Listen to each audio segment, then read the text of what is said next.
I told my own daughter that I could not watch the grandchildren that Sunday.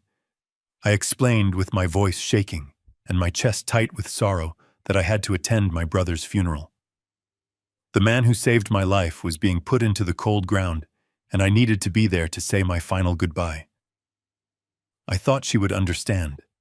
I thought there would be a shred of human empathy in her eyes. Instead, my daughter Natalie crossed her arms, looked at me with a coldness that froze my blood, and said, "You still have to do it, Dad. There is no other choice. We are dropping them off." I stood there in my own kitchen, stunned completely, unable to believe what I had just heard. If you are just tuning in to this story, take a deep breath. What I am about to tell you is a story of betrayal, so calculated and so cruel it forced me to tear down my own family. Before I continue, please let me know in the comments which city you are watching from today. And hit that like button if you have ever had to stand your ground against toxic family members who tried to use you. The air in the kitchen grew heavy and suffocating. I looked at Natalie, trying to find the little girl I had raised, but all I saw was a selfish stranger. My brother Bill was not just a sibling to me. He was the only reason I was still breathing. My mind instantly flashed back to a freezing November morning in 1985. We were working on a massive high-rise construction site in downtown Chicago. I was a structural engineer, but that morning I was down in the dirt inspecting a deep trench for the foundation. Above me, a rusted steel cable snapped. A massive 2-ton steel beam fell from the crane directly toward me. I did not even hear it fall, but Bill did. Without a single second of hesitation, my brother sprinted across the uneven concrete, tackled me out of the trench, and took the crushing weight of that falling steel himself. The terrible impact shattered both of his legs instantly. He went through 12 grueling surgeries and spent the rest of his life walking with a heavy limp, relying on a thick wooden cane. He sacrificed his own body so that I could live. He suffered every single day in silence, never once complaining, just so I could go home safely and hold my little girl. And now, decades later, that very same little girl was standing right in front of me, coldly denying me the right to bury the honorable man who gave her a father. I asked her how she could possibly be so heartless. I asked her how she could demand this of me on the darkest weekend of my entire life. That was when Derek, her husband, stepped forward. Derek was a commercial real estate broker. He always wore these flashy, expensive custom suits that cost more than my first car, and he always treated me like I was just a foolish, outdated old man.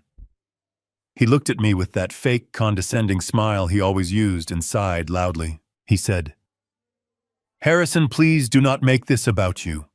My firm is facing a catastrophic financial crisis.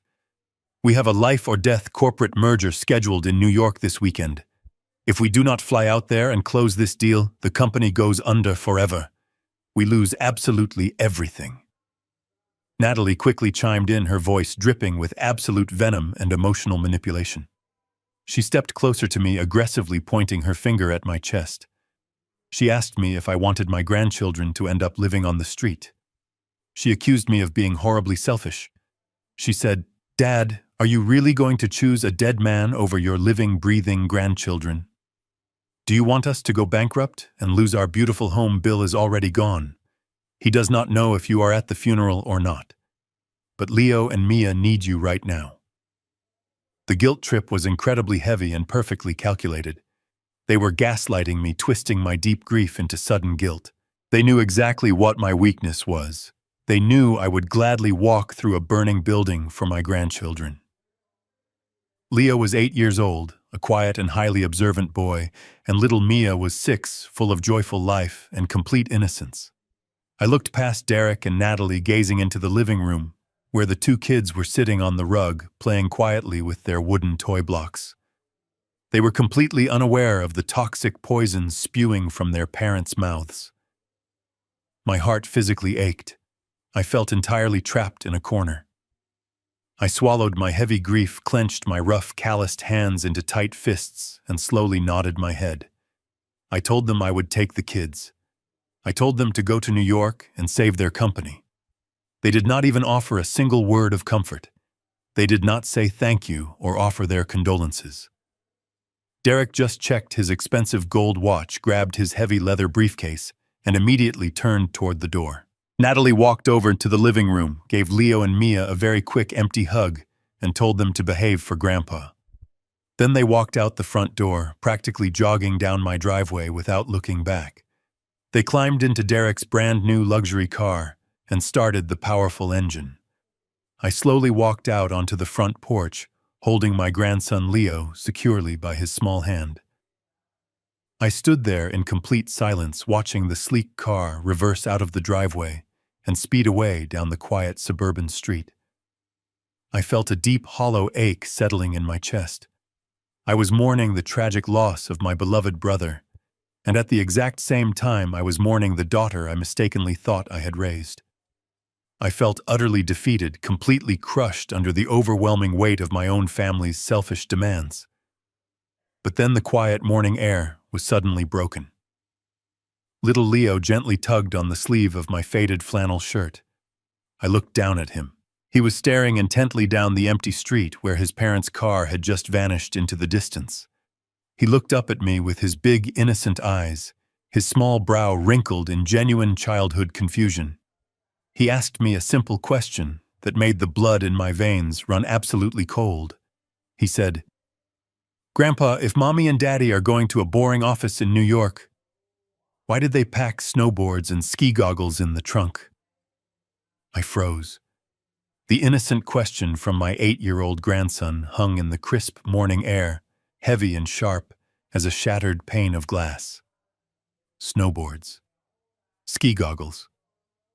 I looked down at Leo, his big eyes blinking up at me, waiting for an answer that I suddenly did not have. My heart started to pound aggressively against my ribs. A cold, sinking feeling, the kind of absolute certainty that only comes from a lifetime of trusting your gut, washed over my entire body. I forced a gentle smile for the young boy, telling him that sometimes adults pack silly things for stressful trips just to feel a little bit better. It was a terribly weak excuse, but it satisfied him enough to make him run back inside to play with his little sister. I stayed on the wooden porch for a long moment. The silence of the neighborhood felt heavy and oppressive. I needed to know the absolute truth. I walked back into the house and made sure the kids were happily occupied with their wooden blocks in the living room. I quietly slipped into the kitchen and picked up Leo's digital tablet from the granite counter. My daughter had set up a family tracking application on it a few years ago to keep tabs on everyone. She always boasted to her friends about how it kept our family safe and connected. I opened the application with trembling fingers. A digital map loaded on the bright screen displaying small icons for each of our devices. I zoomed in on the icon representing Derek's phone. If they were truly flying to New York for a desperate life or death corporate merger, they would be heading straight for the bustling terminals of the main international airport. But the small blue dot on the screen was not moving anywhere near there. It was traveling in the exact opposite direction. I watched the digital dot glide smoothly along the highway, turning off the main road and heading directly toward an exclusive private airfield on the wealthy outskirts of the city. I clicked on the destination details that the application helpfully predicted based on their travel history and calendar reservations. The screen cheerfully informed me that they were booked on a private charter flight. The destination was a luxury ski resort in Aspen, Colorado. I stared at the bright screen until my eyes burned. The digital blue dot pulsed rhythmically, mocking my profound grief. Aspen. They were going to Aspen. A suffocating wave of nausea rolled through my stomach, twisting my insides into tight, painful knots. They had not just lied to me. They had looked me right in the eyes, invoked the sacred memory of my recently deceased brother, and shamelessly guilt-tripped me all so they could go drink expensive champagne on a snowy mountain. They skipped the funeral of the brave man who saved my life for a luxury vacation. The sheer cruelty of it took the breath right out of my lungs. They used my intense grief against me. They used my deep love for my grandchildren as a convenient free babysitting service. I felt a burning anger ignite deep within my chest, a quiet, dangerous kind of rage that I had not felt in decades. It was the kind of anger that makes your hands completely steady and your mind perfectly sharp. I spent the rest of the day in a numb daze playing the role of the loving grandfather. I cooked their favorite macaroni and cheese for lunch, built tall towers out of wooden blocks, and read them adventure stories until their little eyes grew heavy. Once the sun finally set and the house was completely silent, I knew exactly what I had to do. The boundaries of trust were officially shattered. I had to break the rules. I walked slowly down the long hallway and stood before the heavy oak door of Derek's home office. He always kept it strictly off limits to everyone. I turned the cold brass knob. It was unlocked. I pushed the heavy door open and stepped inside, turning on the small, elegant desk lamp. The room was a monument to superficial wealth and fragile male ego. Everything in the office was designed to project an image of extreme, unearned success. There were imported leather sofas, a massive mahogany desk polished to a mirror shine, and expensive abstract paintings that meant absolutely nothing. I stood there looking at my own hands in the dim, warm light. My hands were rough, permanently scarred, and deeply calloused from 40 grueling years of welding heavy steel and drafting architectural blueprints. I built real things. I built massive structures that could withstand furious hurricanes and terrible earthquakes. I worked until my back ached and my fingers bled to provide a solid, unwavering foundation for my daughter. And she had chosen a man who built absolutely nothing, a man who traded invisible money and lived entirely on fake appearances. I felt a profound sense of failure as a father. I had somehow raised a daughter who valued this empty, flashy room more than she valued basic human decency. I began to search the room. I did not care about privacy anymore. I sat down in his luxurious leather chair and examined the massive mahogany desk. On the bottom right side there was a heavy steel drawer. I pulled the handle, but it was locked tight. A small keyhole sat flush against the dark wood. But I am an engineer. I spent decades on rough construction sites, learning how things are put together, which means I also know how to take them apart. I retrieved a metal tension wrench and flathead pick from my toolbox. I knelt beside the desk, slid the tools into the keyhole, and applied gentle pressure. I heard a sharp click. The lock gave way. I pulled the drawer open. Inside was a thick folder. Printed across the front tab was my full name followed by my home address. My heart hammered against my ribs as I reached into the dark metal drawer and pulled out the heavy manila folder. The thick paper felt cold and rigid against my calloused fingertips. My full legal name, Harrison Cole, was typed clearly across the top label in bold black ink, directly above the address of the home I had lived in for over 40 years. I sat back in Derek's excessively plush black leather chair and carefully rested the folder on the polished mahogany desk. The quiet, steady hum of the central air conditioning suddenly sounded like a roaring wind. I slowly opened the cover. The first document I saw was a comprehensive property appraisal report. It was printed on thick, expensive paper, complete with high-resolution color photographs of my own front yard. I stared at the glossy image of my home. It was a beautiful 1920s craftsman-style house situated on a quiet, tree-lined street in the historic heart of Chicago. I did not just buy that house. I poured my literal blood, sweat, and tears into it. When my late wife and I first purchased the property, it was nothing more than a decaying, forgotten shell. Over 3 decades, I personally restored every single inch of it. I rebuilt the crumbling stone foundation with my own 2 hands, mixing the heavy concrete. I climbed the steep roof in the sweltering heat of summer to lay every single cedar shingle by hand. I spent countless late nights in my garage carefully sanding the original oak floorboards until they gleamed. That house was not just a piece of real estate. It was a living monument to my beautiful marriage and the safe haven I had built for my family. To see it reduced to a stack of clinical appraisal photographs sitting in my deceitful son-in-law's locked drawer made my stomach turn.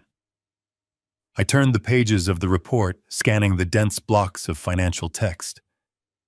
The appraiser had meticulously documented the custom woodwork and the reinforced steel beams I had installed to open up the living room. They had assigned a market value of $1.8 million to my life's work. A terrifying question echoed in my mind. Why would Derek, a commercial real estate broker who dealt exclusively in high-rise office buildings, commission a residential appraisal on my private home, without telling me I had completely paid off the mortgage 15 years ago, shortly after my beloved wife passed away?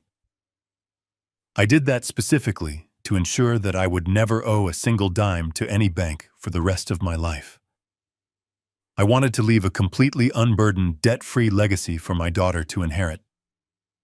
I flipped past the final page of the appraisal report, desperately hoping to find a logical explanation, but what I found instead made the blood freeze entirely in my veins. Attached behind the photographs was a thick stack of legal banking documents printed on official watermarked paper from a major national bank. The bold capitalized letters across the top of the first page read, "Home Equity Line of Credit Agreement." My breathing became shallow. A home equity line of credit is a tool that allows a homeowner to borrow money by using the equity of their house as collateral. It is essentially a mortgage. I pulled a pair of wire-rimmed reading glasses from my shirt pocket, my rough hands shaking violently. I slid them onto my face and forced my aging eyes to focus on the fine print. The document outlined a massive financial transaction. Someone had successfully applied for and secured a massive loan against the completely paid-off value of my historic Craftsman house. I scanned down to the middle of the page where the principal loan amount was printed in bold, undeniable ink. $600,000. The numbers blurred together as a wave of intense vertigo washed over me. $600,000. It was an astronomical sum of money. If this loan went into default, the bank had the absolute legal right to foreclose on my property. They could seize the house I had rebuilt with my own bare hands, legally evict me, and auction it off to the highest bidder. My heart pounded a frantic rhythm against my chest. I felt a cold sweat break out across my forehead. This had to be a mistake. A bank cannot simply hand over more than $500,000 and place a massive lien on a property without the explicit legally binding authorization of the property owner. I had never spoken to a loan officer. I had never stepped foot inside that specific bank branch in my life. I had certainly never agreed to put my sanctuary at risk to fund whatever luxury vacations Derek and Natalie were hiding. I gripped the edges of the paper, my knuckles turning white under the strain. I rapidly flipped through the dense pages of legal jargon, ignoring the complex interest rate clauses and strict repayment schedules. I was driving straight toward the very last page of the contract, the only page that truly mattered. The primary signature page. I stared down at the bottom right corner of the document, where the primary borrower was legally required to sign their name in ink. My breath completely caught in my throat. There, resting perfectly on the solid black line, was my name. Harrison Cole. I leaned in closer, my eyes wide with horror and disbelief. It was a flawless, perfect forgery of my own handwriting. The distinct sweeping loops of my cursive and the deliberate angles of my signature had been copied with terrifying precision. I ran my thumb over the ink, feeling the indentation where the pen had pressed into the paper. And right beside that perfectly forged signature, making the fraudulent loan document absolutely official and legally binding, was the dark blue raised ink seal of an official state-registered notary public. I stared at the signature on the final page of the loan agreement, my mind completely paralyzed by the sheer audacity of the crime sitting right in front of me. It was not just a clumsy attempt at copying my name. It was a calculated, legally binding authorization sealed with the official stamp of a notary public. I ran my trembling fingers over the blue ink, feeling a profound sickness spreading through my chest. How could a major national bank approve a $600,000 loan without ever speaking to me directly? How could a professional notary legally witness a signature that I never provided in their presence? The terrifying questions swirled in my head like a violent storm. I leaned back in the plush leather chair, rubbing my aching temples as the cold reality began to set in. I closed my tired eyes, and suddenly a deeply buried memory pierced through my confusion. The answer was not a simple forgery in the traditional sense. The answer was a dangerous weapon that I had willingly handed to my own daughter. 5 years ago, I experienced a sudden health scare. I was working alone in my detached garage, carefully sanding down a beautiful piece of reclaimed oak wood for a new dining table, when my chest suddenly tightened with a sharp pain, and the entire world spun completely out of focus. It turned out to be a minor issue with my blood pressure. Nothing that a strict change in my daily diet and some basic prescription medication could not easily fix. But out of an abundance of caution, my doctors required me to spend 2 days in the local hospital for observation. The sterile hospital room was terribly cold and lonely, constantly reminding me of the tragic night I lost my dear wife. Natalie had rushed to my hospital bedside the moment she heard the news. Looking back now, I realize she put on a masterful performance of the terrified, devoted daughter. She sat by my sterile hospital bed for hours, her eyes painted red and puffy from crying, tightly holding my rough, calloused hand in both of her soft ones. She told me repeatedly how terrified she was of losing her only parent. She begged me to be responsible and highly practical about the uncertain future. With heavy tears streaming down her face, she presented me with a thick, professionally bound legal document. She called it a standard medical and financial power of attorney. She swore to me on my late wife's grave that it was only a necessary precaution, a simple, harmless safety net, just in case I was ever severely incapacitated and could not make vital life decisions for myself. I was physically exhausted, heavily medicated, and overwhelmed by an aging father's unconditional love for his deeply worried child. I trusted her implicitly with my life. I signed the legal document without a single second thought, willingly granting her the absolute legal authority to act on my behalf in any financial or medical capacity. I opened my eyes in Derek's silent, dimly lit office, the bitter memory making me physically sick to my stomach. That signed document was never meant to be a loving safety net. It was a blank check. It was a loaded gun that she had kept carefully hidden in her back pocket for half a decade, just patiently waiting for the perfect, tragic moment to pull the trigger. She used that comprehensive power of attorney to legally bypass my direct consent entirely. With that single piece of notarized paper, she could easily walk into any commercial bank site confidently across from any senior loan officer and legally sign my name to a massive financial burden without ever needing my physical presence or my verbal permission. The official notary stamp resting on the fraudulent loan agreement was not verifying that I was sitting in the room. It was officially verifying that my legally appointed representative, my own flesh and blood, was lawfully authorizing the catastrophic destruction of my entire life savings. She had ruthlessly weaponized my own mortality and my profound love for her against me. The deep sense of absolute betrayal was entirely suffocating. I desperately needed to see the full extent of the financial damage with my own 2 eyes. I needed to know exactly how deep this toxic wound truly went. I reached into the pocket of my faded jeans and pulled out my smartphone. I am a simple man of very predictable, old-fashioned habits. I live quite comfortably on my hard-earned pension and the modest savings I slowly accumulated over a long lifetime of grueling manual labor. Because of this, I rarely ever check my online banking portal. My monthly expenses are incredibly low. I do not buy flashy things, and I certainly do not ever gamble with my hard-earned financial security. My calloused hands were shaking so violently in the quiet room that it took me 3 frustrating attempts to type in my secure digital password. The small digital screen illuminated my tired, lined face as the banking application slowly loaded. I navigated to the primary dashboard, bracing my fragile heart for whatever horrific financial reality awaited me.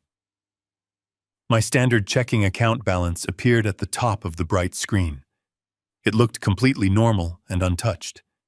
But then directly below it, a brand new account line had been freshly created under my name. It was clearly labeled as a home equity line of credit. The available balance remaining on the massive loan was $0. My heart skipped a painful beat. A $600,000 loan had been fully approved and completely exhausted. I quickly tapped on the recent transaction history for that specific account. The stolen money had not stayed in my possession for even a single minute. Exactly 3 days ago, the massive sum was initiated as an outgoing wire transfer. It was sent to a mysterious corporate entity called Apex Holdings LLC. I stared at those 3 words glowing on my digital screen. Apex Holdings LLC. The name meant nothing to me, but the terrifying reality settled heavily in my tired bones. $600,000 of my hard-earned legacy had vanished into thin air at 2 in the morning. I slowly closed the banking application and looked up at the expensive walls of Derek's home office. My grief over my brother's passing was still a heavy anchor, but a sharper emotion was rapidly taking over. Pure resolve. I was not going to be a silent victim. I was a structural engineer. When a building shows signs of a catastrophic failure, you do not sit down and cry. You bring in heavy machinery and you tear out the rot. I reached for my phone, scrolling past my daughter's name to stop at Jonathan Pierce.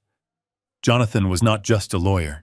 He was a ruthless corporate litigator, a legal shark who destroyed corrupt executives in federal courtrooms.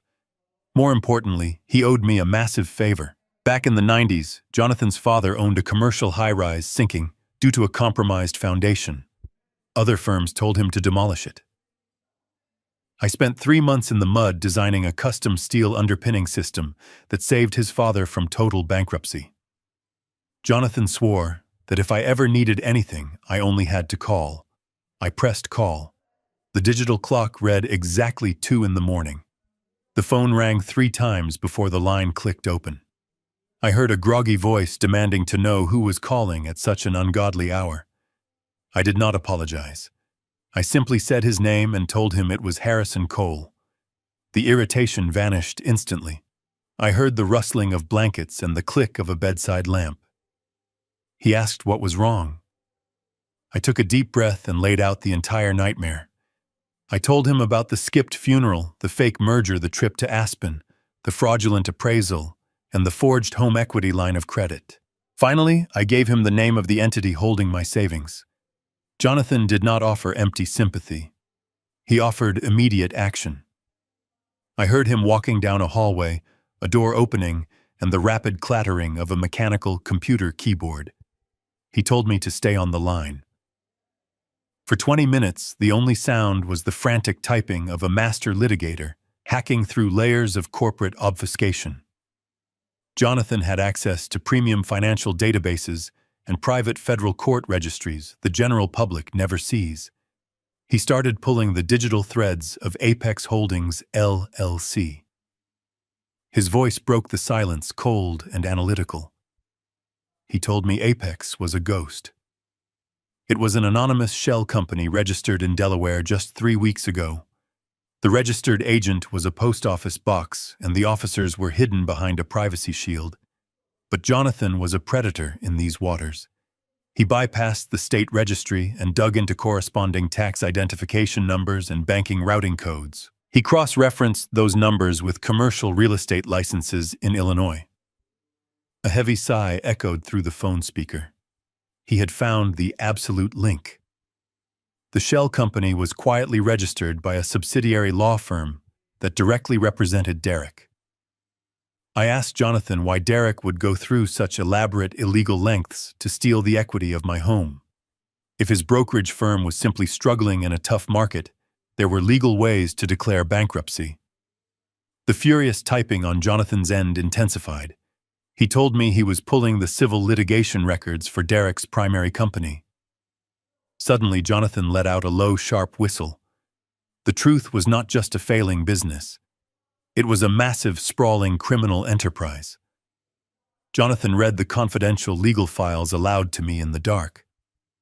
Derek was not just losing money. He was being actively sued by 3 different groups of powerful private investors for catastrophic embezzlement.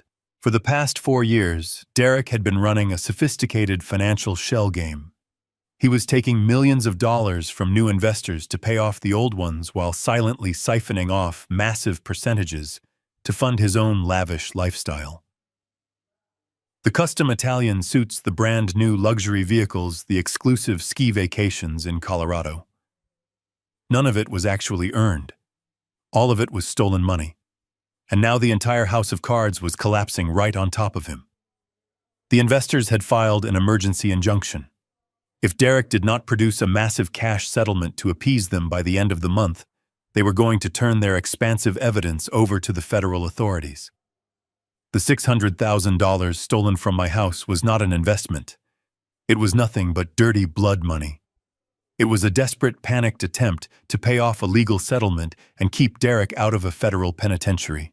My own daughter had willingly sacrificed my absolute financial security to save her criminal husband from wearing a prison uniform. I felt a sickening wave of betrayal wash over my entire body. I was ready to ask Jonathan how we could freeze the stolen funds, how we could immediately contact the National Bank Fraud Department, and shut this whole terrible nightmare down once and for all. But suddenly, the rapid, aggressive typing on the other end of the phone stopped completely. The silence on the line was profound and deeply unsettling. It lasted for 10 agonizing seconds. When Jonathan finally spoke again, his voice had changed completely. The confident, analytical tone of a corporate shark was gone. It was replaced by a quiet, horrific hesitation. He took a very slow, trembling breath. He said, "Harrison, I need you to brace yourself right now. They did not just steal the money to pay off Derek's debts. Look at your personal email inbox right this very second. I just sent you the official family court docket for next Monday." My hands were completely numb as I minimized the banking window and opened my personal email application. The bright screen felt like a piercing spotlight in the quiet, dark room. Sitting at the very top of my inbox was a secure, encrypted message from Jonathan Pierce. It contained a single, heavy digital attachment. A portable document format file titled "Emergency Petition for Full Conservatorship." I tapped on the file with a shaking finger and watched it slowly load onto the screen, feeling a suffocating pressure building deep within my chest. The first page displayed the official seal of the state family court system in bold, black ink. I read the formal legal heading printed at the top. Petitioner Natalie Cole. Respondent Harrison Cole. My own daughter, the child I had protected and provided for my entire life, was formally suing me for total legal control over my physical autonomy and my financial independence. I read through the opening paragraphs, my stomach churning violently, with every single calculated, emotionless legal word. She was officially petitioning a federal judge to declare me entirely mentally incompetent and incapable of managing my own basic human affairs. Suddenly, the past 6 months of my life flashed before my eyes, rapidly shifting from innocent memories into a terrifying, premeditated nightmare. Since the beginning of the year, Natalie had been unusually attentive and aggressively involved regarding my personal health. She insisted over and over again that my trusted physician of 20 years was completely outdated in his methods. She constantly pushed me to see a highly specialized, expensive private doctor she had supposedly found across town. She eagerly volunteered to drive me to every single one of these appointments. She sat right beside me in the sterile examination room, carefully answering the doctor's medical questions before I even had the chance to open my own mouth. She would place a comforting, fake hand on my shoulder and tell the man in the white coat that I was constantly forgetting simple things, that I was misplacing my house keys daily, that I was getting hopelessly lost walking in my own familiar neighborhood. At the time, I foolishly thought she was just being an overprotective daughter who was naturally anxious about her aging father. I would playfully roll my eyes and assure the stern doctor I was perfectly fine chalking up her exaggerated stories to normal family worry. But sitting here alone in Derek's office, the horrifying truth hit me with the brutal force of a speeding freight train. She was not protecting me from anything. She was methodically building a false paper trail to systematically destroy me. She was patiently laying the complex groundwork to permanently steal my absolute freedom. I scrolled further down the screen to review the supporting medical exhibits strategically attached to the legal petition. There were 3 official evaluation letters signed by that exact same shady private doctor. The clinical medical notes were an absolute malicious fabrication of my true mental reality. The doctor explicitly stated in bold letters that I was suffering from severe, rapidly advancing dementia. He falsely claimed I was experiencing frequent, frightening paranoid delusions on a weekly basis. He even wrote with absolute supposed medical authority that I had recently begun exhibiting sudden, uncontrollable, violent outbursts that posed a severe physical danger to myself and my surrounding family members. I was reading a chilling description of a terrifying stranger, a violent madman who belonged securely locked inside a hospital ward, not the quiet, gentle structural engineer who spent his peaceful weekends carefully building wooden birdhouses with his beloved grandchildren. The legal petition clearly outlined her ultimate devastating demand. If the presiding judge approved this emergency motion on Monday morning, Natalie would instantly be granted absolute irrevocable control over every single aspect of my remaining life.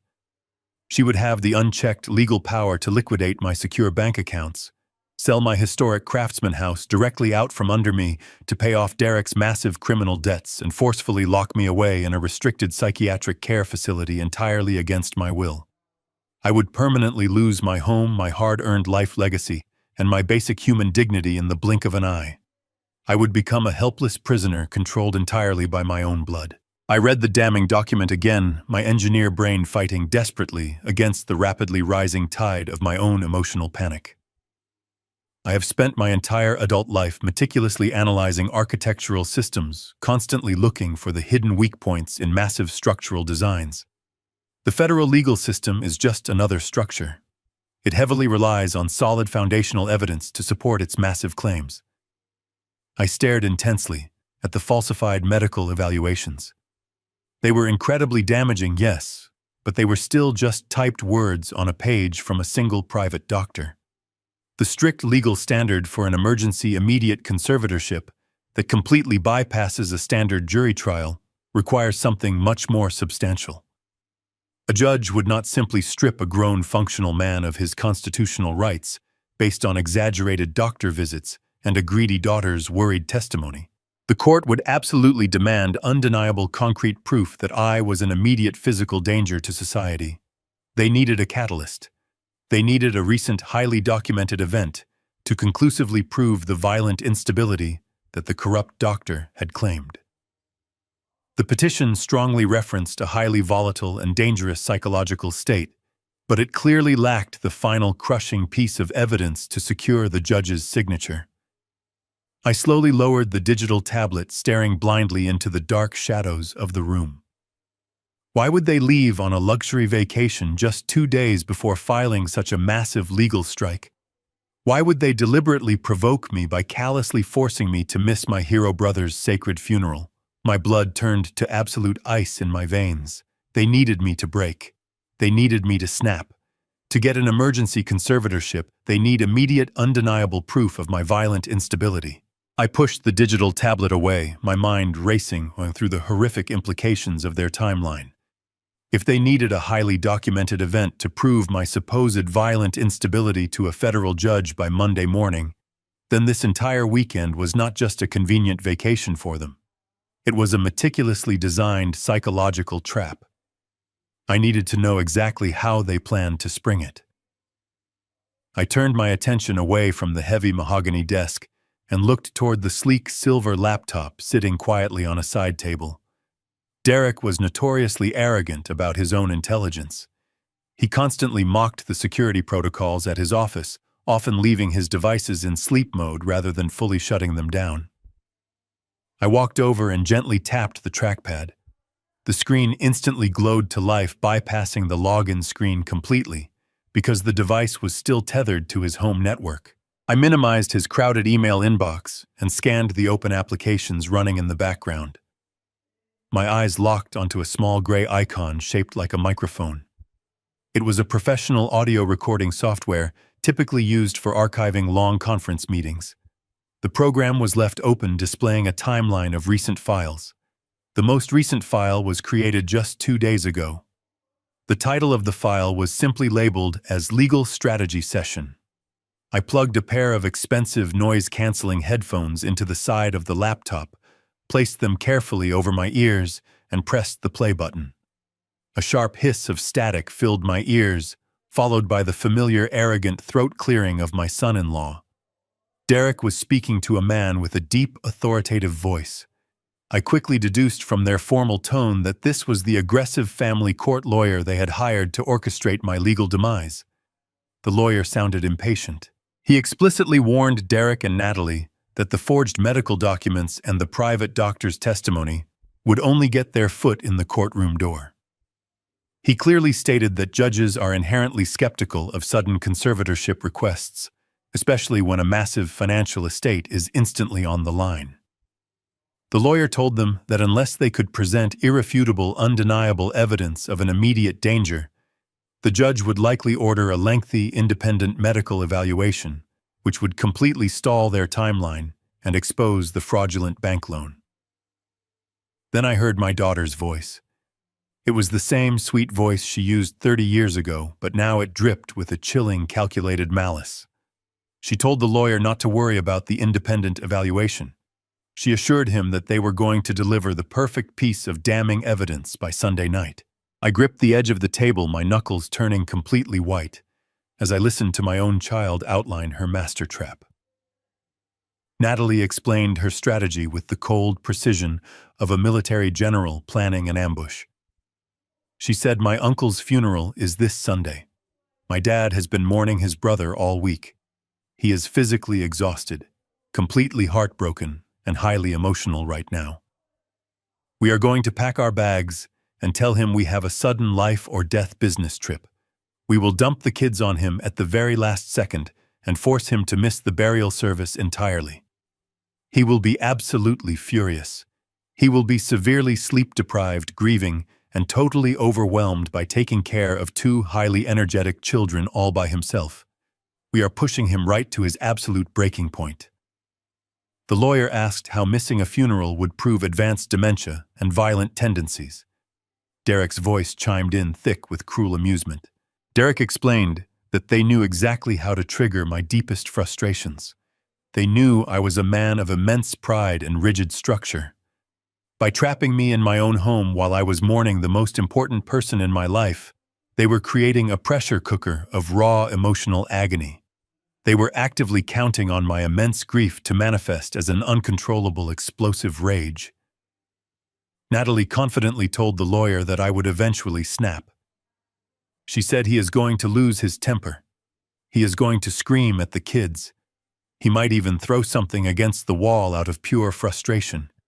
And when he does, we will have the perfect high-definition proof of his violent instability.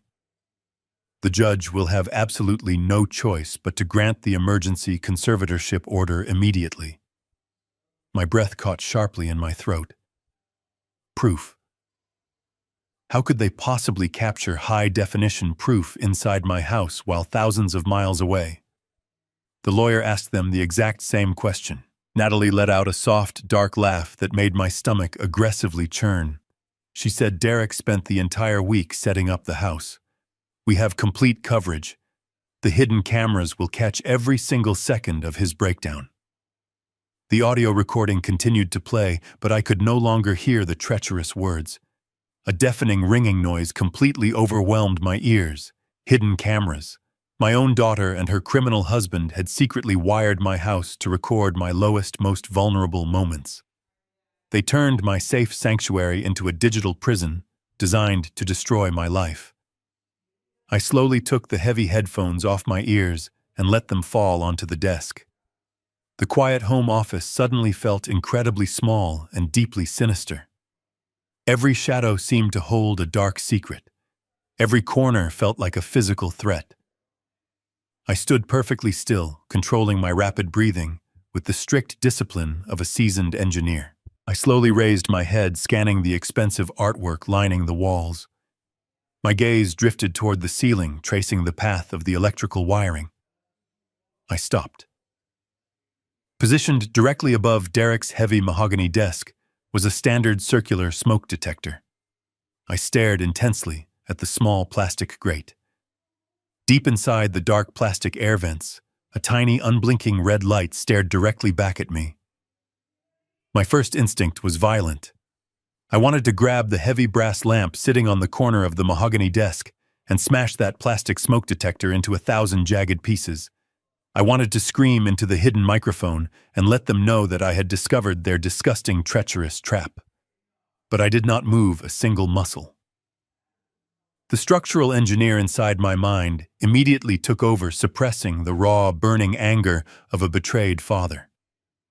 When you discover a massive structural flaw in a building, you do not just hit a load-bearing wall with a sledgehammer. If you strike blindly, the entire roof will collapse right on top of you, burying you in the rubble of your own impulsive rage. You have to step back, analyze the complex framework, locate the central pillar holding the toxic structure together, and remove it with absolute silent precision. I slowly lowered my gaze from the ceiling, acting as if I had merely been stretching my tired neck. I calmly turned off the silver laptop, wiped my fingerprints from the smooth trackpad, and quietly stepped out of the dark home office, softly closing the heavy oak door behind me. I went back to the guest bedroom and laid down in the dark, staring at the ceiling until the sun began to rise. I was not going to give them the explosive, violent reaction they so desperately needed. I was going to give them the exact opposite. When Sunday morning arrived, the exact day of my beloved brother's funeral, I did not shed a single visible tear. I pushed my profound grief down deep into the absolute bottom of my soul, locking it away behind a heavy door of pure resolve. I walked into the kitchen with a bright, cheerful smile plastered across my face. I opened the large stainless steel refrigerator and pulled out eggs, milk, and fresh blueberries. I started mixing pancake batter from scratch, humming a happy, upbeat tune just loud enough for the hidden microphones to pick up clearly.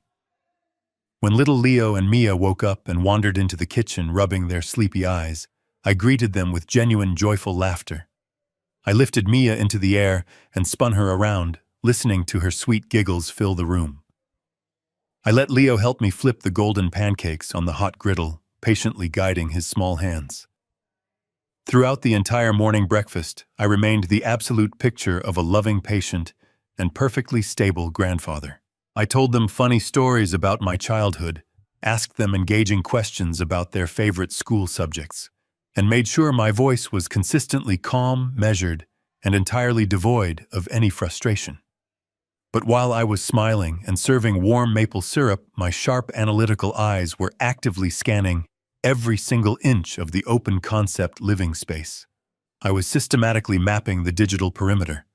I spotted a second hidden camera cleverly tucked inside the hollowed-out spine of a decorative book on the living room shelf. I found a third one perfectly concealed behind the dark-tinted glass of the digital smart clock resting on the kitchen counter.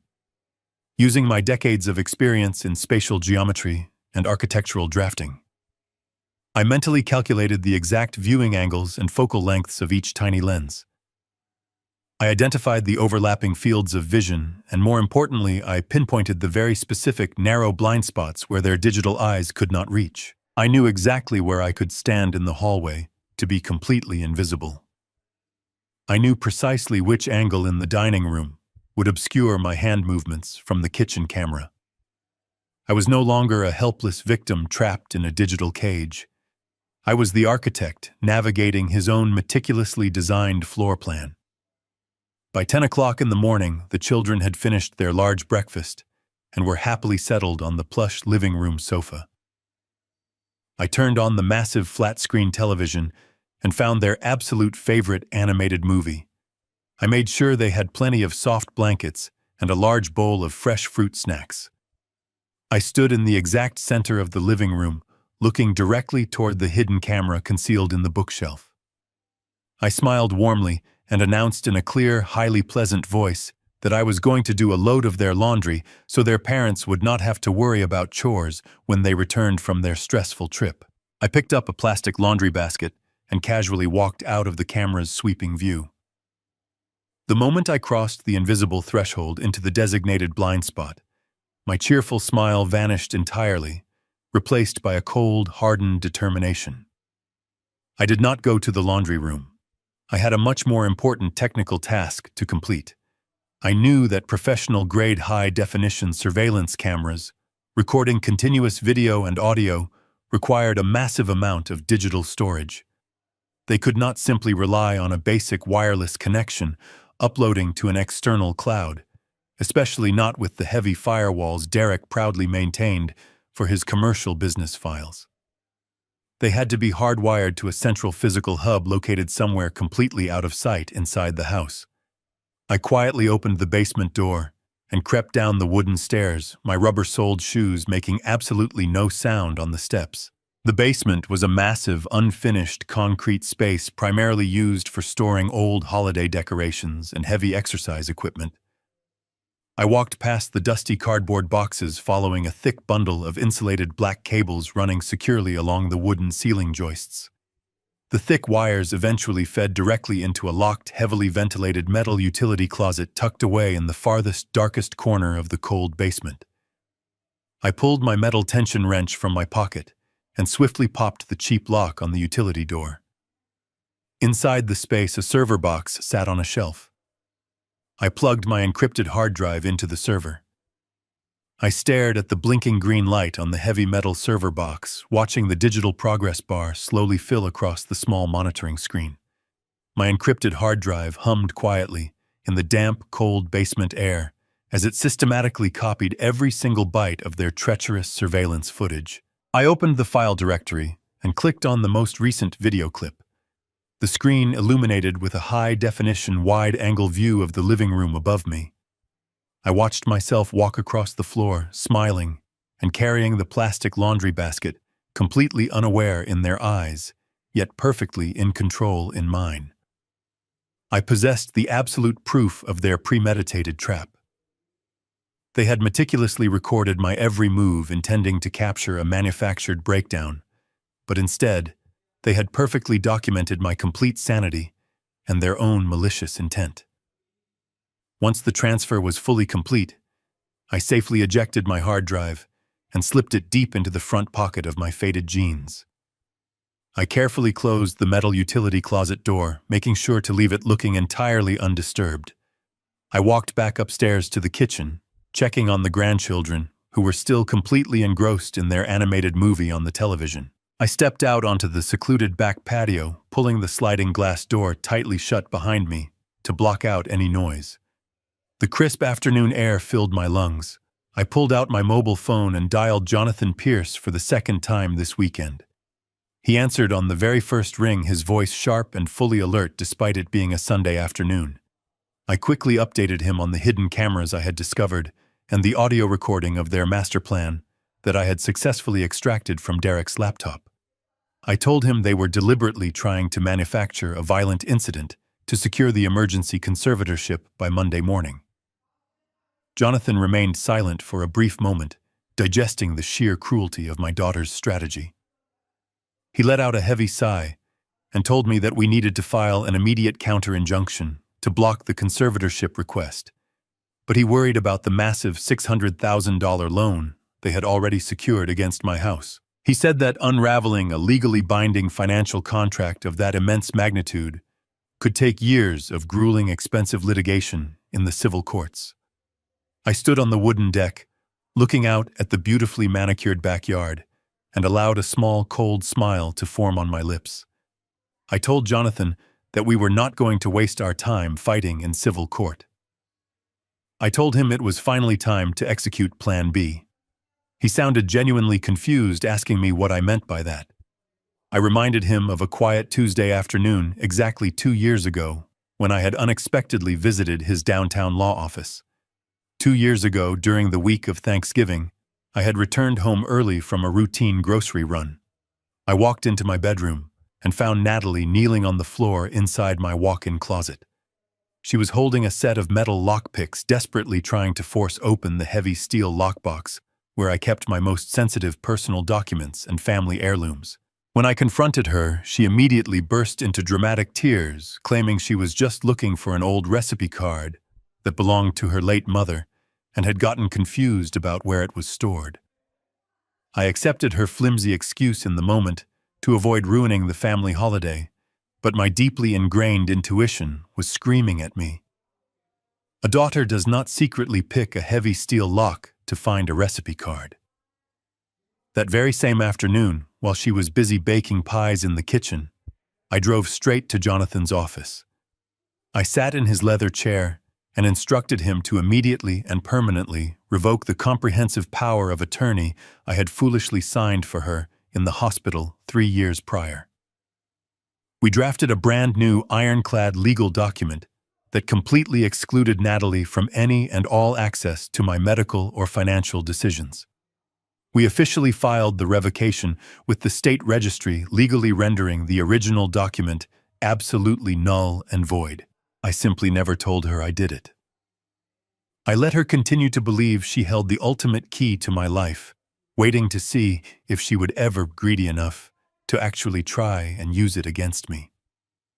I stood alone on the quiet outdoor patio, looking out at the yard and listening to the gentle morning breeze rustling through the leaves of the tall oak trees.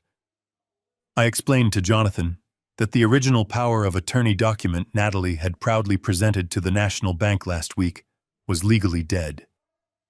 It was nothing more than a worthless piece of paper that had been officially revoked and completely invalidated 24 months ago. I heard a sudden sharp intake of breath on the other end of the line. Jonathan's brilliant legal mind rapidly processed the monumental implications of what I had just revealed to him. The silence on the phone stretched for a few tense seconds before a low, dark chuckle rumbled through the speaker. He said, "Harrison, if the power of attorney was legally dead 2 years ago, then she had absolutely zero legal authority to sign your name on those bank documents." He paused, the heavy weight of the incoming justice settling firmly into his voice. He said, "Harrison, the $600,000 loan she took out last week is not just a standard case of elder abuse or simple civil theft. By intentionally presenting a revoked legal document to a federally insured financial institution to extract hundreds of thousands of dollars, she crossed a massive legal line. It is federal bank fraud. And the penalty for defrauding a national bank out of more than $500,000 is a severe mandatory federal prison sentence that she can never escape." The reality of Jonathan's words hung heavily in the crisp afternoon air. Federal bank fraud. A mandatory federal prison sentence. I stood on the wooden deck, the phone pressed firmly against my ear, processing the absolute destruction about to rain down upon my family. I had spent my career building structures designed to withstand catastrophic failure, but there is no blueprint for surviving the collapse of your own flesh and blood. I thanked Jonathan for his brilliant legal mind and told him to prepare the necessary paperwork for the authorities. I ended the call. My mind immediately turned to the 2 innocent souls sitting in the living room, Leo and Mia. If Natalie and Derek were facing severe federal indictments, the children would become immediate collateral damage. They would be thrust into a chaotic state foster system and traumatized forever. I needed a secure foundation for them, someone entirely insulated from the toxic criminal decay of their parents. I thought of Derek's parents, Richard and Martha. They were fundamentally decent, hardworking people. Richard was a retired history teacher, and Martha had spent 30 years as a pediatric nurse. They lived a modest life, completely blinded by the flashy, superficial success their son constantly paraded in front of them. They truly believed Derek was a brilliant, honest businessman. I knew the truth would completely shatter their hearts, but I also knew they loved their grandchildren fiercely. I pulled my phone out and dialed Richard's number. When he answered, his voice was warm and completely unaware of the looming nightmare. I cut through the pleasantries immediately. I kept my voice incredibly low and told him that there was a severe life-altering emergency involving Leo and Mia. I instructed him to bring Martha and drive to the house right this very second. I specifically warned them to park their car a full block away, to walk quietly through the rear alleyway, and to enter only through the sliding glass door on the back patio. Richard did not ask any unnecessary questions. The pure urgency in my voice was enough. Less than 40 minutes later, I saw them hurrying across the backyard grass, their faces pale with profound worry. I quickly slid the glass door open and ushered them inside, keeping my finger pressed to my lips to demand absolute silence. I guided them carefully through the precise digital blind spots I had mapped out earlier, leading them directly into a secluded corner of the formal dining room, where the hidden cameras could not reach. The children were still deeply engrossed in their movie in the adjacent living room, completely oblivious to the silent gathering. Martha gripped my arm tightly, her eyes wide with fear, silently pleading with me to explain what was happening. I did not try to soften the devastating blow. I pulled the copied financial documents from my jacket pocket and spread them out across the smooth mahogany dining table. I walked them through every single terrifying detail. I showed them the forged appraisal report on my historic craftsman home. I presented the fraudulent home equity line of credit pointing directly to the expertly forged signature at the bottom of the page. Then I revealed the civil litigation files Jonathan had forwarded to me. I watched the blood completely drain from Richard's face as he read the formal legal accusations of massive corporate embezzlement against his only son. He read the staggering numbers, realizing that Derek's luxurious lifestyle was entirely funded by millions of dollars of stolen investor money. Martha covered her mouth with trembling hands, shaking her head in fierce denial. She desperately whispered that there had to be a massive misunderstanding, that her son would never commit such horrific crimes. I knew the financial betrayal was hard to accept, so I delivered the crushing piece of evidence. I pulled out my digital tablet, inserted my encrypted hard drive, and opened the audio file I had extracted from Derek's laptop. I handed Martha a pair of headphones. I watched her tearful eyes widen in absolute horror as she listened to the recorded call. She heard her own son laughing cruelly about my brother's funeral. She heard Natalie coldly outlining her master plan to weaponize my profound grief. And worst of all, she heard them explicitly discussing how they were going to use Leo and Mia as emotional bait, intentionally pushing a grieving grandfather to the brink of a violent mental breakdown just to secure a fraudulent conservatorship. When the audio recording finished, Martha collapsed into Richard's arms, weeping uncontrollably into his shoulder. The heavy, muffled sounds of her broken heart filled the quiet dining room corner. Richard held his wife tightly, his jaw clenched so hard I thought his teeth might shatter. The deep, unconditional love he held for his son was instantly replaced by a fierce, protective anger for his innocent grandchildren. He looked up at me, his eyes burning with intense sorrow and absolute clarity. He asked me what we needed to do to protect the children from the monsters they had raised. I placed a gentle, steadying hand on Richard's shoulder. I told him to go into the children's bedrooms and quietly pack their suitcases with enough clothes and toys to last for several weeks. I told them to take Leo and Mia out through the back patio, load them into their car down the street, and drive straight to their house without looking back. Martha wiped her tear-stained cheeks, her voice trembling as she asked me what was going to happen when Derek and Natalie finally returned from their fake business trip. I looked directly into her terrified eyes, my voice dropping to a cold, unwavering whisper. I said to her, a massive, dangerous storm is hitting this house precisely at 6 o'clock tonight. And I absolutely do not want my sweet, innocent grandchildren sitting in that front living room, watching their own parents being dragged out the front door in heavy steel handcuffs. Richard and Martha nodded in grim understanding. They did not hesitate for another single second. They quietly slipped into the guest bedroom where I had temporarily stored the children's overnight bags and frantically gathered their belongings. Martha walked into the living room masking her profound devastation with a gentle grandmotherly smile and told Leo and Mia that they were going on a special surprise adventure to their house. The children cheered softly, completely unaware of the terrifying reality hovering just above their heads.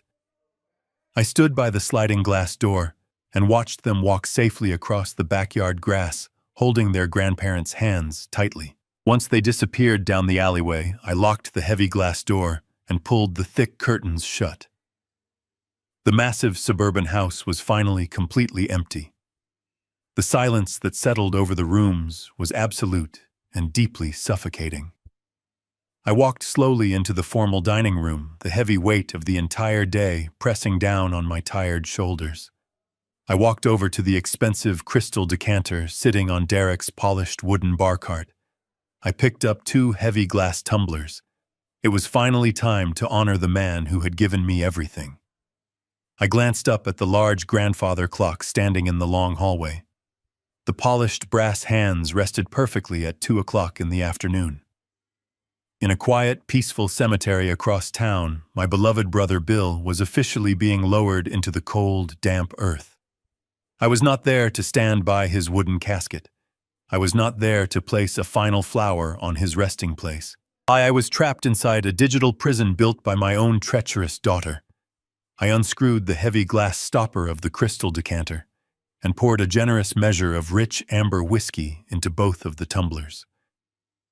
I picked them up and walked slowly into the exact center of the living room, fully aware of the hidden camera watching my every move from the bookshelf. I did not care anymore. I set one glass down on the mahogany coffee table, placing it gently on a dark leather coaster. I held the other glass in my rough, calloused right hand. I looked at the empty space sitting directly across from me, visualizing my brother sitting there with his thick wooden cane resting against his knee.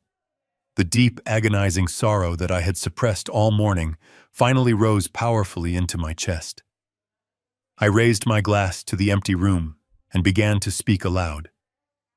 My voice was low, steady, and filled with a long lifetime of profound gratitude and overwhelming heartbreak.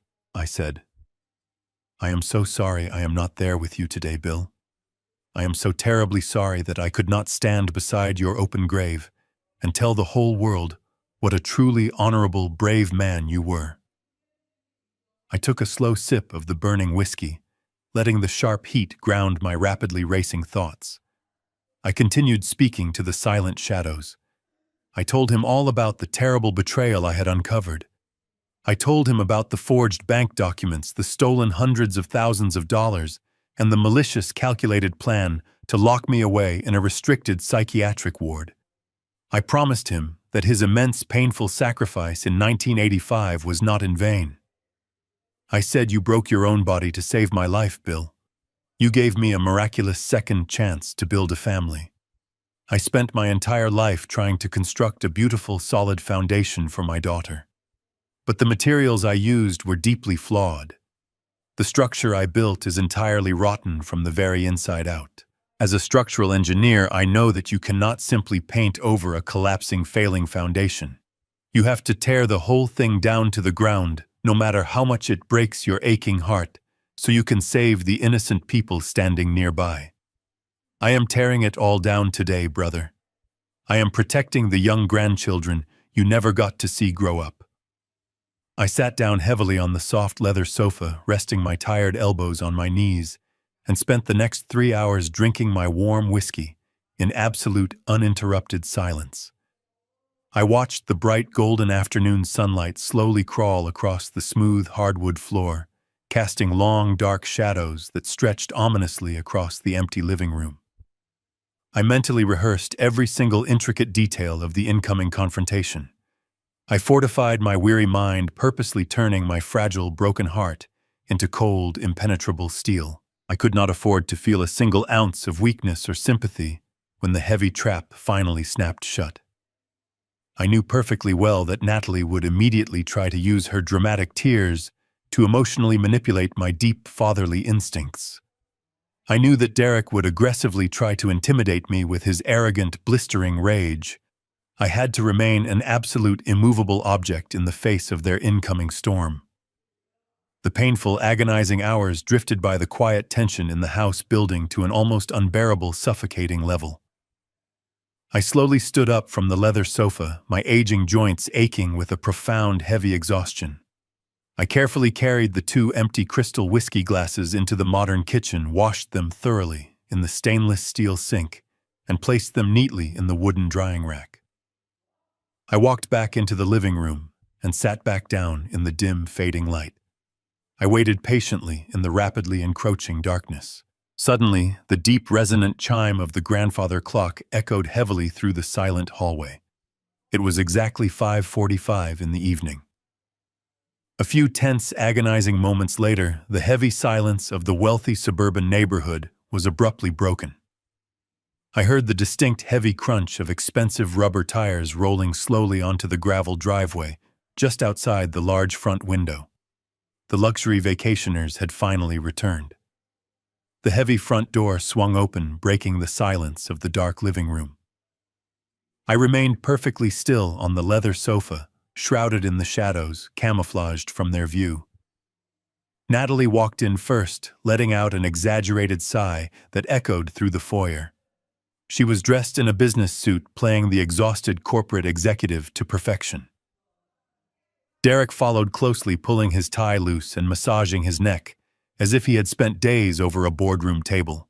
They were not carrying the snowboards or ski goggles I knew they had packed. Instead, they were tightly gripping sleek leather briefcases, completing their carefully constructed visual lie. I watched them go through their deceptive performance, feeling a cold detachment replace the last fragments of my fatherly warmth. They dropped their heavy keys into the ceramic bowl by the door, the sharp clinking sound slicing through the quiet air.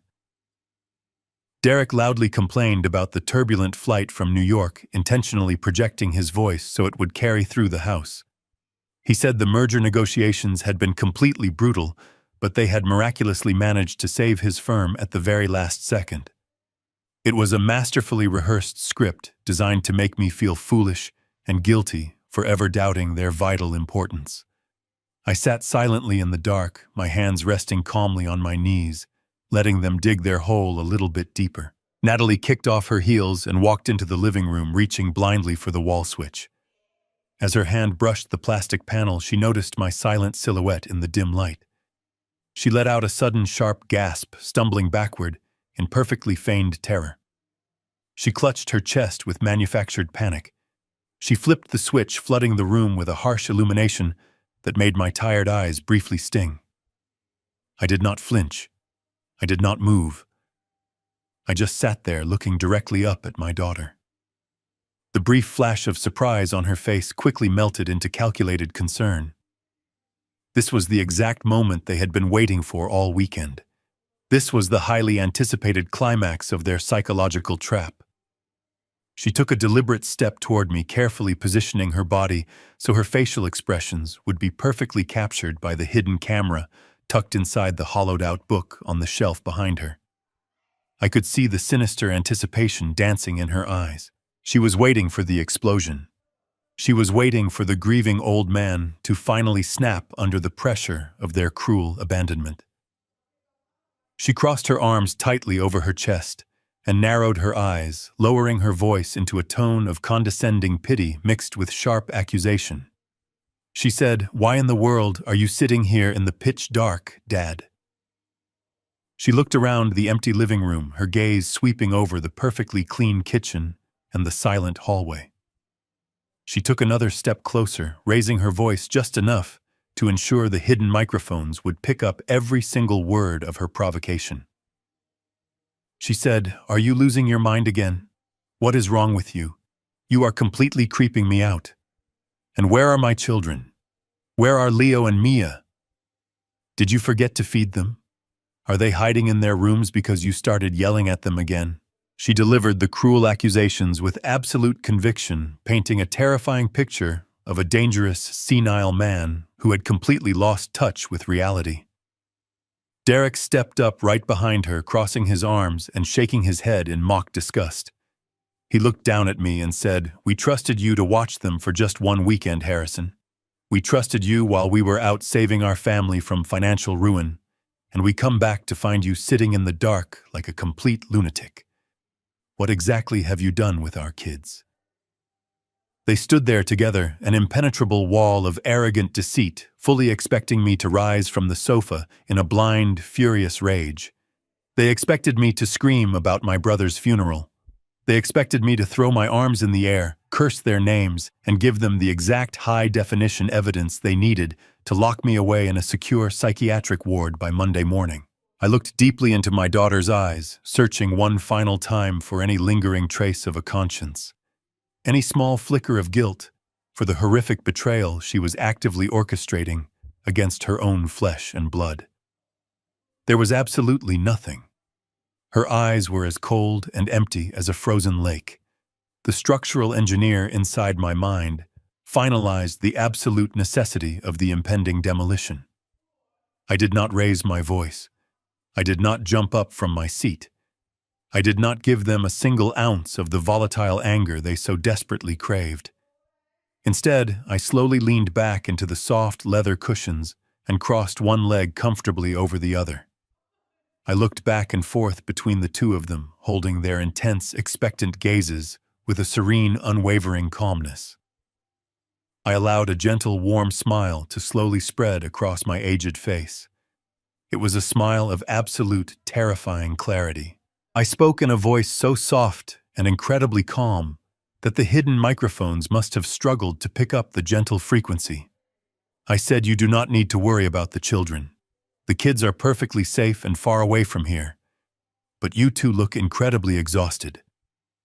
I paused for a brief, heavy second, watching the arrogant confidence begin to fracture across their faces. I kept my warm smile perfectly in place and said, "You two look like you had a very rough flight back from Aspen." The heavy silence in the room instantly shattered. The color drained entirely from Derek's arrogant face. His fingers suddenly went completely limp, and his heavy leather briefcase slipped from his hand, crashing violently onto the hardwood floor. The heavy leather briefcase hit the polished hardwood floor with a deafening thud. The expensive metal clasps popped open, spilling a mess of glossy travel brochures and luxury ski resort receipts across the room. Derek stared at the scattered papers, his jaw completely slack, his eyes darting frantically between the evidence on the floor and my calm expression. The carefully constructed facade of the exhausted corporate executive instantly evaporated, replaced by the trembling fear of a man who realizes he has walked directly into a brick wall. Natalie stood entirely frozen beside him. Her hand was still resting on her hip, but her confident posture had completely crumbled. Her voice was a strained whisper when she asked me what I was talking about. She tried to force a dismissive laugh, attempting to rebuild the lie. She stammered that I was deeply confused, that they had just flown in from New York, and that my aging mind was clearly playing cruel tricks on me again. I did not move from the leather sofa. I gestured toward the scattered Aspen receipts on the floor with a deliberate wave of my hand. I told her she should remind her husband to empty his pockets before he tries to execute a masterclass in psychological manipulation. I told her I knew exactly where they had been. I knew about the private charter flight. I knew about the snowboards in the trunk. And most importantly, I knew about the hidden cameras recording every single second of our conversation. Before Natalie could formulate another lie, a deep voice echoed from the dark shadows of the adjoining kitchen. The voice smoothly announced that the state of Illinois requires two-party consent for audio recording in a private residence, making her little surveillance network a felony invasion of privacy. Natalie and Derek violently flinched, spinning to face the kitchen. From the darkness of the hallway, Jonathan Pierce slowly stepped into the bright living room light. He was wearing an impeccably tailored dark navy suit, looking every bit the ruthless corporate litigator that he truly was. He carried a thick, heavy leather briefcase in his right hand. His expression was completely devoid of any warmth or sympathy. He walked with a slow, measured confidence, stopping right beside the mahogany coffee table. He placed his heavy briefcase onto the table with a solid, authoritative thud. Derek took a stumbling step backward, his eyes wide with genuine panic. He recognized Jonathan immediately. Any commercial real estate broker operating in Chicago knew exactly who Jonathan Pierce was, and they knew that if he was standing in your living room on a Sunday evening, your professional life was completely over. Jonathan did not even look at Derek. He kept his piercing gaze fixed squarely on my daughter. He formally introduced himself as my retained legal counsel and calmly informed her that he had spent the entire afternoon reviewing her profoundly flawed and highly illegal family court petition. The sheer shock of seeing a high-powered attorney in her home finally broke through Natalie's frozen panic, igniting a wild, desperate rage. She realized instantly that her meticulously planned trap had not just failed, but had been completely inverted. Her face flushed a deep, angry red. She pointed a trembling finger at Jonathan and screamed at him to get out of her house immediately. She yelled that he was trespassing and that she was going to have him disbarred for harassing her family. But Jonathan did not even blink. He simply stood there, a towering monument of legal ruin, waiting for her to finish her childish tantrum. When yelling at my lawyer did not work, she turned her furious, wild eyes back to me. The mask of the concerned, loving daughter was entirely gone, replaced by a vicious, cornered animal. She screamed at the top of her lungs, demanding to know where her children were. She accused me of kidnapping them. She frantically reached into her designer purse, pulled out her mobile phone, and held it up like a weapon. She yelled that I was a completely deranged, violent old man who had finally lost his mind. She screamed that she was calling the police right this very second.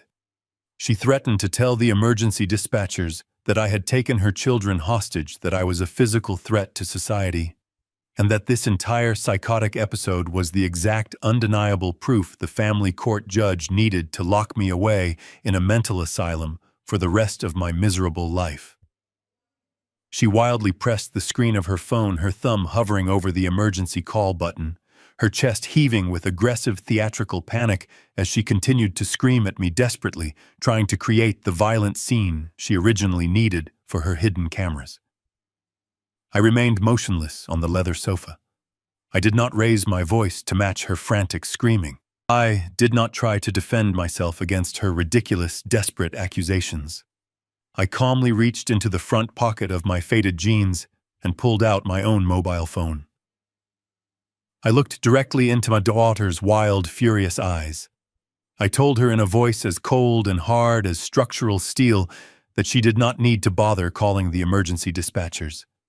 I told her that she was absolutely right about one thing. The authorities definitely needed to see the undeniable proof of exactly what kind of monsters lived inside this beautiful suburban house. I looked at my glowing phone screen and pressed a single pre-programmed button. I sent a blank text message to a specific number Jonathan had given me earlier that afternoon. I looked back up at Natalie and gently placed my phone onto the coffee table. I told her the police were already here. Less than 5 seconds later, the heavy brass handle of the front door turned with a sharp mechanical click. The massive wooden door was pushed forcefully open, hitting the entryway wall with a loud bang. 2 federal agents dressed in dark windbreakers and a local uniformed police officer stepped firmly into the brightly lit foyer. The heavy footsteps of the federal agents echoed sharply against the hardwood floor of the foyer. Natalie instantly pointed a shaking finger in my direction, her voice cracking with manufactured hysteria as she ordered the officers to arrest me for kidnapping her children. She expected them to rush forward and tackle the crazy old man sitting on the sofa. Instead, the agents completely ignored her theatrical performance. They did not even glance in my direction. They walked right past her, their expressions hard and strictly professional, and focused their intense gaze entirely on her husband. The local police officer calmly moved to stand directly in front of the heavy front door, effectively blocking the only exit out of the house. The sudden, terrifying shift in the atmosphere was palpable. The room was no longer a stage for my daughter's psychological manipulation. It had instantly transformed into a very real, very dangerous federal crime scene. Derek took a staggering step backward, his back hitting the cold drywall. He swallowed hard, wiping cold sweat from his forehead. His eyes darted wildly around the room, desperately searching for a way out of a trap that he had not even realized was set. Jonathan Pierce did not waste a single second. He unlatched his heavy leather briefcase and reached inside. He pulled out a thick stack of official banking documents and slapped them forcefully onto the mahogany coffee table right on top of their scattered luxury vacation receipts. The sharp smack of the heavy paper hitting the wood made Derek physically jump. I watched his eyes lock onto the top page.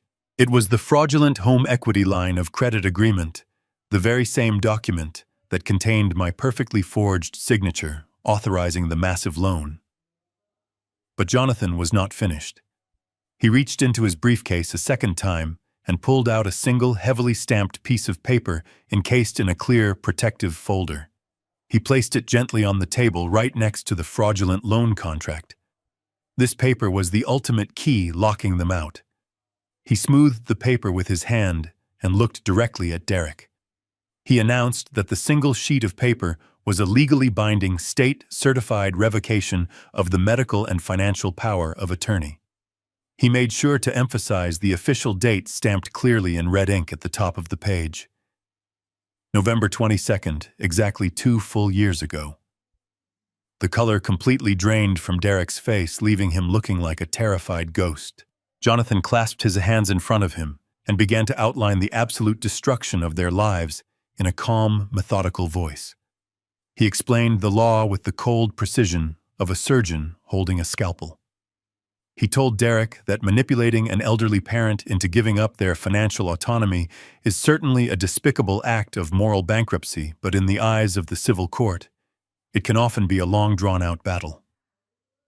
However, Jonathan continued intentionally presenting a legally dead, completely invalidated power of attorney document to a federally insured national bank is a vastly different story. He took a slow step closer to Derek, his imposing presence dominating the room. He stated that using that dead document to illegally extract $600,000 of pure home equity is not a family dispute. It constitutes a severe premeditated act of federal bank fraud.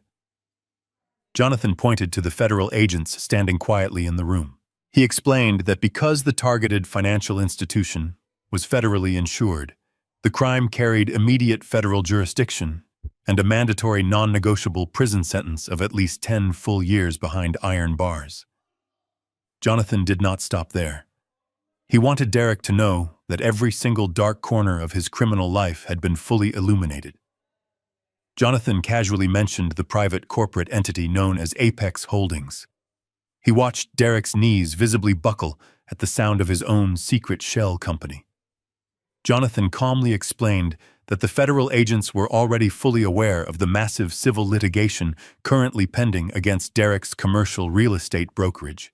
He detailed how the stolen $600,000 had been illegally wired directly into that hidden account in a desperate last-minute attempt to pay off the angry private investors he had been actively embezzling from for the past 4 years.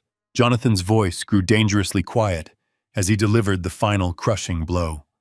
He told Derek that the authorities possessed the complete paper trail, the digital wire transfers, the fake appraisal report, and the audio recording from the hidden cameras, proving their malicious intent to silence me. The airtight trap they had spent months building for me had been completely reversed, and Derek was now hopelessly caught firmly inside its steel jaws. The profound weight of the incoming federal indictment crushed Derek instantly. He looked at the federal agents, his breathing rapid and shallow, completely overwhelmed by the terrifying reality of spending the next decade of his life locked inside a federal penitentiary. The arrogant, wealthy corporate broker vanished completely, replaced by a pathetic, desperate coward who would do absolutely anything to save his own skin.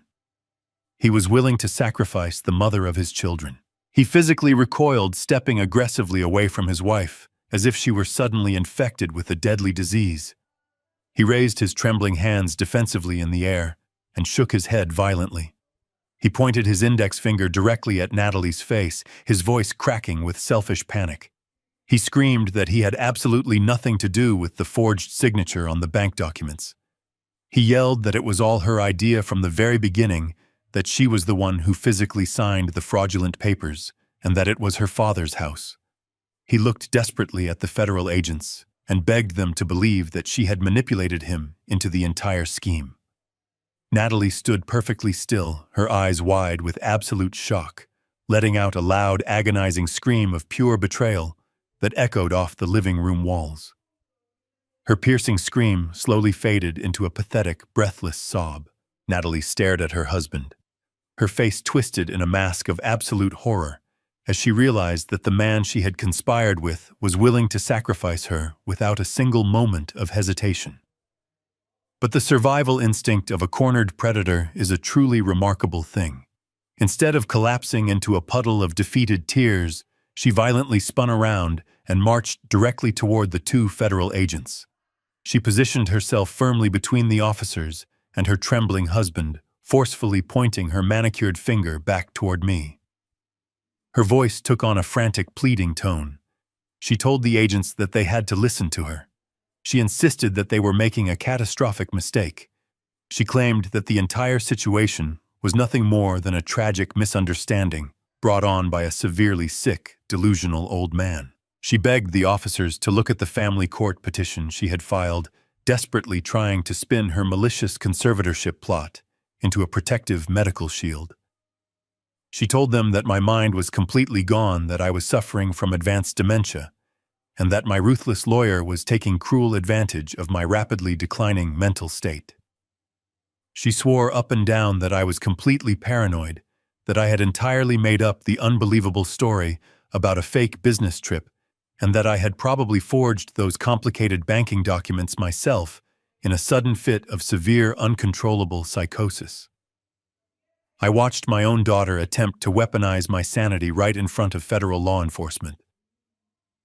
I did not feel a single drop of anger.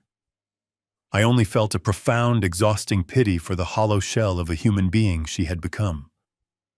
I slowly stood up from the comfortable leather sofa. My movements were calm, deliberate, and entirely steady. The federal agents immediately turned their undivided attention to me, their hands resting cautiously near their heavy utility belts, waiting to see how the supposedly violent, highly unstable old man would react to such aggressive public accusations.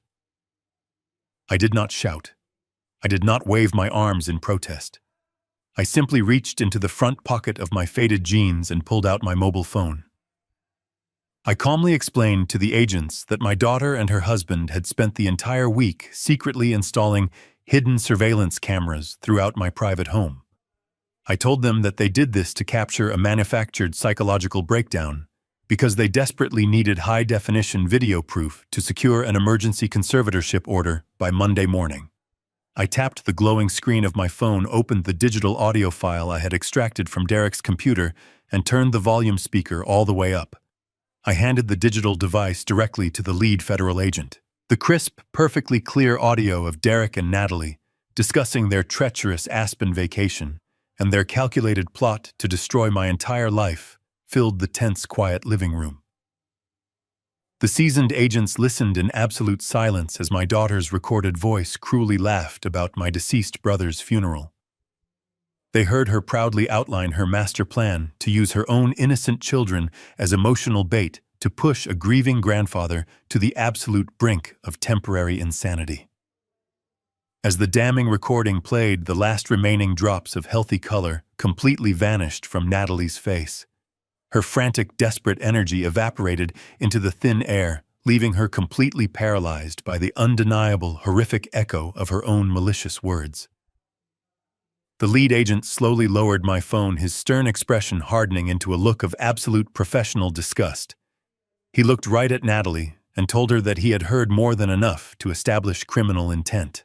Natalie slowly turned her gaze toward me, her eyes suddenly brimming with genuine, terrified tears. She took a small, hesitant step forward and softly whispered my name. She called me Dad, her voice breaking with the fragile innocence of a little girl desperately seeking forgiveness from her protector. But she was no longer my little girl. I looked her directly in the eye, my posture perfectly straight, and my voice devoid of any lingering fatherly warmth. I told her that when she was a young child, I spent countless hours teaching her the fundamental, unbreakable rules of structural engineering. I reminded her of the absolute most important lesson I ever gave her. I said, if a residential foundation is cracked, you do not simply paint over the ugly concrete to make it look pretty. You do not ignore the deep structural rot and blindly hope the house miraculously stays standing. You demolish it. You tear it all the way down to the underlying dirt, and you start over. I told her that she was the deep structural rot threatening to collapse our entire family, and I was finally tearing it down. The federal agents stepped right past her, moving swiftly toward Derek. They commanded him to turn around and place his hands firmly behind his back. The sharp, metallic ratcheting sound of heavy steel handcuffs locking securely around his wrists echoed through the silent suburban house like a final, definitive gavel strike.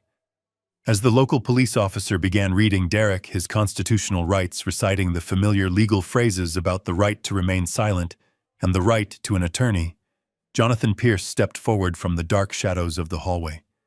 He walked directly up to Natalie, who was trembling uncontrollably as she watched her husband being physically restrained. Jonathan reached inside the breast pocket of his tailored navy suit and pulled out a thick, sealed white envelope. He held it out to her, his expression completely unreadable and entirely professional. He calmly informed her that the envelope contained a formal notification from Child Protective Services acting in coordination with an emergency family court custody order. He told her that her children were legally removed from her custody and placed safely with Richard and Martha. Natalie took the thick white envelope from Jonathan with violently shaking hands. She tore at the paper seal, her eyes frantically scanning the official letterhead of the State Child Protective Services. I watched as her breathing became dangerously rapid, her chest heaving as she absorbed the clinical, devastating words printed on the page. Jonathan stood over her, his voice a relentless drumbeat of consequence. He informed her that Richard and Martha had officially been granted emergency temporary custody of Leo and Mia by a federal judge, citing the toxic and criminally hazardous environment she had deliberately created in her own home. He added almost as an afterthought that the National Bank Fraud Department had effectively frozen every single financial asset bearing her name or her husband's name. The joint checking accounts, the offshore trust funds, the college savings plans, absolutely everything was locked down under a sweeping federal mandate, pending a thorough criminal investigation. She was entirely penniless, instantly stripped of the lavish lifestyle she had sacrificed her own father to maintain. At that exact moment, the lead federal agent grasped Derek firmly by the bicep and marched him roughly toward the open front door. Derek did not even look back at his wife. He just kept his head hung low, shuffling out into the cool evening air toward the waiting patrol cars, his expensive custom suit looking pathetic against the cold steel of the handcuffs. The local police officer followed closely behind, shutting the heavy wooden door with a loud final click that echoed through the foyer. The sound of the door closing seemed to break whatever fragile strings were still holding Natalie upright. She looked around the expansive, beautifully decorated living room, suddenly realizing the absolute magnitude of her profound isolation. Her criminal husband was gone, headed straight for a federal holding cell. Her precious children were miles away, safely protected from her toxic influence. Her bank accounts were completely frozen, leaving her without a single dollar to her name. She had absolutely nothing left. The arrogant, wealthy, manipulative woman who had stood before me just 10 minutes ago, completely shattered into a million jagged pieces, she collapsed. Her knees hit the polished hardwood floor with a heavy thud, her designer business suit crumpling around her. She looked up at me from the ground, her face soaked in genuine, terrified tears. She crawled forward on her hands and knees, reaching out with desperate, trembling fingers to grab the hem of my faded jeans. She buried her face into her hands and began to beg. Her voice was a broken, agonizing wail that tore through the quiet house. She pleaded for my forgiveness, her words tumbling out in a frantic, incoherent stream of desperate apologies. She cried that she was so incredibly sorry that she had made a terrible, unforgivable mistake. But even in her absolute lowest moment, She could not take full responsibility for her own malicious actions. She frantically began to shift the blame, pointing her trembling finger toward the closed front door where Derek had just vanished. She swore to me that it was all Derek's idea. She claimed that he had ruthlessly pressured her, that he had manipulated her into participating in the cruel conservatorship plot because he was utterly terrified of going to federal prison. She sobbed that she was just a helpless, frightened wife trying to protect her family from his catastrophic financial mistakes, begging me to remember the sweet little girl I had raised. As I looked down at my weeping daughter, clutching my legs and begging for mercy, a deep, agonizing pang of fatherly sorrow physically squeezed my fragile heart. For a fleeting fraction of a second, I did not see the treacherous woman who had tried to lock me away in a psychiatric ward. I saw the little girl in the blue overalls who used to follow me around my dirty garage, handing me my heavy metal tools while I fixed the family car. I saw the teenager I had proudly walked down the aisle, the daughter I had fiercely protected with every ounce of my strength for over 40 years. My rough, calloused hand instinctively twitched, wanting nothing more than to reach down, stroke her hair, and tell her that everything was going to be all right, just like I had done 1,000 times before. But then the dark shadows of the empty living room shifted, and the cold reality of the day came rushing back with unforgiving clarity. I remembered sitting completely alone in this silent house at 2 o'clock in the afternoon. I remembered the heavy, crushing weight of missing my brother's funeral. I pictured Bill's wooden casket being lowered into the cold ground, without me there to say a proper, honorable goodbye. I remembered the tiny, unblinking red light of the hidden surveillance camera staring down at me from the plastic smoke detector, patiently waiting for me to lose my mind so she could steal my absolute freedom. The brief warm spark of fatherly sympathy was instantly extinguished, replaced by a cold, impenetrable wall of structural steel. I slowly took a deliberate step backward, forcing her desperate, trembling hands to slip off the fabric of my jeans. I looked down at her tear-stained face one final time, my expression completely devoid of any lingering emotion. I told her that Derek may have provided the hidden cameras and the forged bank documents, but she was the one who had happily handed him the heavy hammer to smash my life to pieces. I told her that a true victim of manipulation does not eagerly use their own innocent children as emotional bait to destroy their grieving father. I told her that she had made her ultimate choice the moment she decided my freedom and my dignity were worth less than her luxury ski vacations and her imported leather sofas. I turned my back to her and slowly walked toward the front hallway. Jonathan Pierce silently followed closely behind me, his heavy leather briefcase gripped firmly in his right hand. I reached out and grasped the cool brass handle of the heavy wooden front door. Behind me, Natalie let out a raw, deafening scream of pure, unadulterated terror. She screamed my name over and over again, begging me not to leave her alone in the dark, pleading for a second chance that she absolutely did not deserve. I pushed the door open, stepping out into the crisp, clean evening air. I walked down the long, winding concrete driveway, without looking back a single time, leaving my daughter sobbing hysterically on the floor of the empty camera-rigged house she had built to be my permanent prison. The crisp evening air filled my lungs as I walked away from that sprawling suburban house. I reached the end of the long block where my reliable truck was parked under the dim glow of a street lamp. I climbed inside, gripped the worn leather steering wheel, and let out a long, shuddering breath. The deafening sound of my daughter crying had faded into the quiet hum of the engine, but the absolute finality of what I had just done settled deep into my bones. I drove back to my peaceful craftsman home, walked through the front door, and locked it securely behind me. The terrible storm had finally passed, leaving nothing but a profound, ringing silence in its wake. Fast forward exactly 1 month. The wheels of federal justice usually turn at a painfully slow pace, but when you hand prosecutors a perfectly wrapped gift containing high-definition audio confessions, forged bank documents, and a clear trail of stolen money, those wheels spin with terrifying speed. Jonathan Pierce called me almost every single day with detailed updates regarding the massive legal fallout. The criminal case against my son-in-law was incredibly brief. Derek sat in a cold federal holding cell for 3 days before his arrogant bravado completely shattered. Facing a mountain of irrefutable evidence and the terrifying prospect of a lengthy trial that would expose his corporate embezzlement, his expensive defense attorney advised him to surrender. Derek accepted a strict plea deal to avoid the maximum penalty.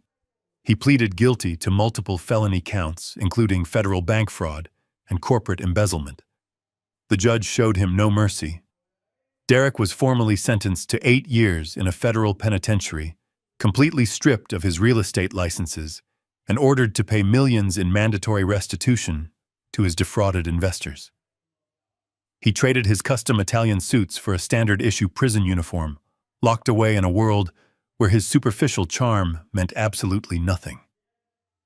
As for Natalie, the consequences of her profound betrayal dismantled every single aspect of her carefully constructed reality.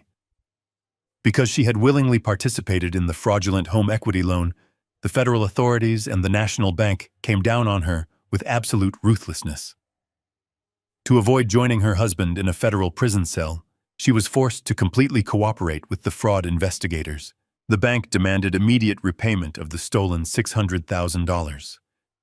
Without Derek's illegal income to support her lavish lifestyle, she had no choice but to immediately liquidate her assets. She was forcefully compelled to sell her beautiful, sprawling suburban house at a massive financial loss, just to satisfy the aggressive bank liens and the mounting legal fees. The luxury cars, the expensive jewelry, the imported leather furniture, everything was repossessed or sold off at public auctions. My daughter now lives in a cramped, poorly lit one-bedroom apartment on the industrial outskirts of the city. She works long, exhausting hours as a low-level administrative assistant just to afford her basic monthly rent. But the loss of her superficial wealth was nothing compared to the devastating loss of her family. The family court judge reviewed the harrowing report provided by Child Protective Services alongside the horrific audio recording of her planning to intentionally traumatize me while I was mourning my brother. The court ruled that Natalie was a severe emotional danger to her children. Richard and Martha were officially granted full physical custody of little Leo and Mia. Natalie was stripped of her parental rights and reduced to a heavily restricted schedule. She is currently only allowed 2 hours of supervised visitation every other weekend. She has to sit in a sterile, brightly lit room at a state facility constantly watched by a court-appointed social worker desperately trying to explain to her young, confused children why they can no longer live with their mother. She built a digital trap to steal my freedom, and in the end, she built a permanent prison of isolation for herself. While Natalie's world collapsed into absolute ruin, Jonathan Pierce worked tirelessly to completely repair the severe damage done to my own foundation. Armed with the legally certified revocation of the power of attorney, Jonathan systematically dismantled the fraudulent bank loan. The National Bank officially acknowledged the severe breach of protocol committed by their loan officers and the corrupt notary public. The massive $600,000 debt was entirely erased from my financial records forever.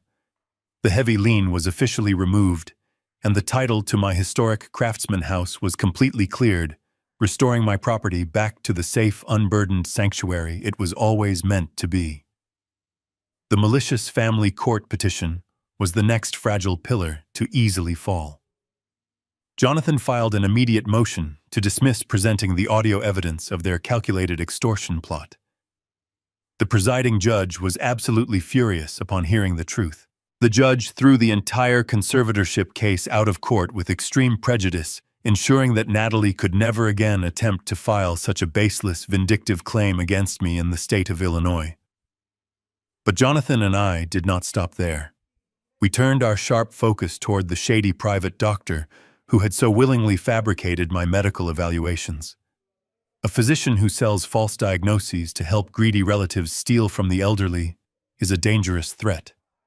Jonathan submitted the doctor's fraudulent paperwork along with my pristine medical records from my actual physician directly to the state medical board. A swift, aggressive investigation was immediately launched. When the investigators raided his private clinic, they discovered a long, horrific history of similar fraudulent practices. The doctor permanently lost his medical license in absolute disgrace. He now faces severe criminal charges for medical fraud and conspiracy. The toxic rot threatening to destroy my life was meticulously identified, removed, and utterly destroyed. I was finally standing on solid ground, again breathing free air, in the quiet comfort of my own home, completely ready to rebuild my future. The crisp autumn air carried the cheerful sound of children laughing across the freshly mowed grass of my backyard. I stood on the wooden deck of my craftsman house holding 2 steaming mugs of black coffee. I walked down the short flight of stairs and handed one of the mugs to Richard, who was sitting comfortably next to his wife Martha on the sturdy cedar bench I had built many years ago. It was a beautiful Saturday afternoon, the kind of day that makes you appreciate the simple, quiet rhythm of a peaceful life. We sat together in a comfortable, companionable silence, watching little Leo and Mia chase a bright yellow soccer ball across the wide expanse of the yard. The children were completely vibrant and full of pure, unrestrained joy, entirely shielded from the devastating adult storm that had so violently upended their young lives just a few short months prior. Looking at Richard and Martha sitting in my garden, I realized that a profound shift had occurred in my understanding of what a family truly is. We were 3 aging parents who had all suffered the ultimate heartbreak of watching our own flesh and blood succumb to the absolute worst kinds of greed and moral decay. But instead of letting that shared tragedy break us apart or sink us into a bitter, lonely despair, it had forged a deep, unbreakable bond between us. We had become a new, highly unconventional family, carefully built from the broken pieces left behind by our toxic children. Our foundation was no longer based on blind inherited loyalty, but on absolute, unwavering honesty and a fierce mutual dedication to protecting the innocent lives playing right in front of us. Martha took a slow sip of her warm coffee and smiled brightly as little Mia successfully kicked the ball past her older brother, throwing her tiny arms up in a victorious cheer. Martha leaned over and gently patted my arm, her eyes shining with a deep, unspoken gratitude for the safe haven we had managed to create together. I smiled back, feeling a profound sense of genuine peace settle into the tired bones of my chest. But as a seasoned structural engineer, I know that peace is never something you can simply assume will last forever without proper support. Peace is a delicate structure that must be actively maintained, heavily reinforced, and legally protected against all future storms. That is exactly why, earlier that very same week, I had sat down in the polished downtown office of Jonathan Pierce for one final crucial meeting. We were not there to dismantle a fraudulent bank loan or file a defensive legal injunction. We were there to carefully construct a permanent, impenetrable financial fortress. I instructed Jonathan to take the entirety of my life, savings, my remaining retirement accounts, and the full legal deed to my beloved craftsman house and place, every single asset directly into a highly restricted, legally binding, irrevocable trust. An irrevocable trust is a very specific, incredibly powerful legal instrument. Once the heavy documents are formally signed, notarized, and fully executed, the complex terms cannot be altered, amended, or canceled by anyone, not even by me. It effectively removes my personal direct ownership of the physical assets and transfers them entirely to the protective, independent control of the trust itself, managed strictly by a neutral court-appointed fiduciary. I established this massive financial shield for one single unwavering purpose. I wanted to guarantee, beyond any shadow of a legal doubt, that the legacy I had spent 40 grueling years building with my own 2 calloused hands would go directly to Leo and Mia when they reached early adulthood. Jonathan drafted the complex legal paperwork with the exact same meticulous, aggressive precision he used to completely destroy Derek in the federal courtroom. We inserted thick layers upon layers of ironclad stipulations and strict exclusionary clauses into the dense contract. I made absolutely certain that Natalie's full legal name was explicitly written into the exclusionary documents. The legal language we utilized was remarkably cold, scientifically precise, and legally devastating.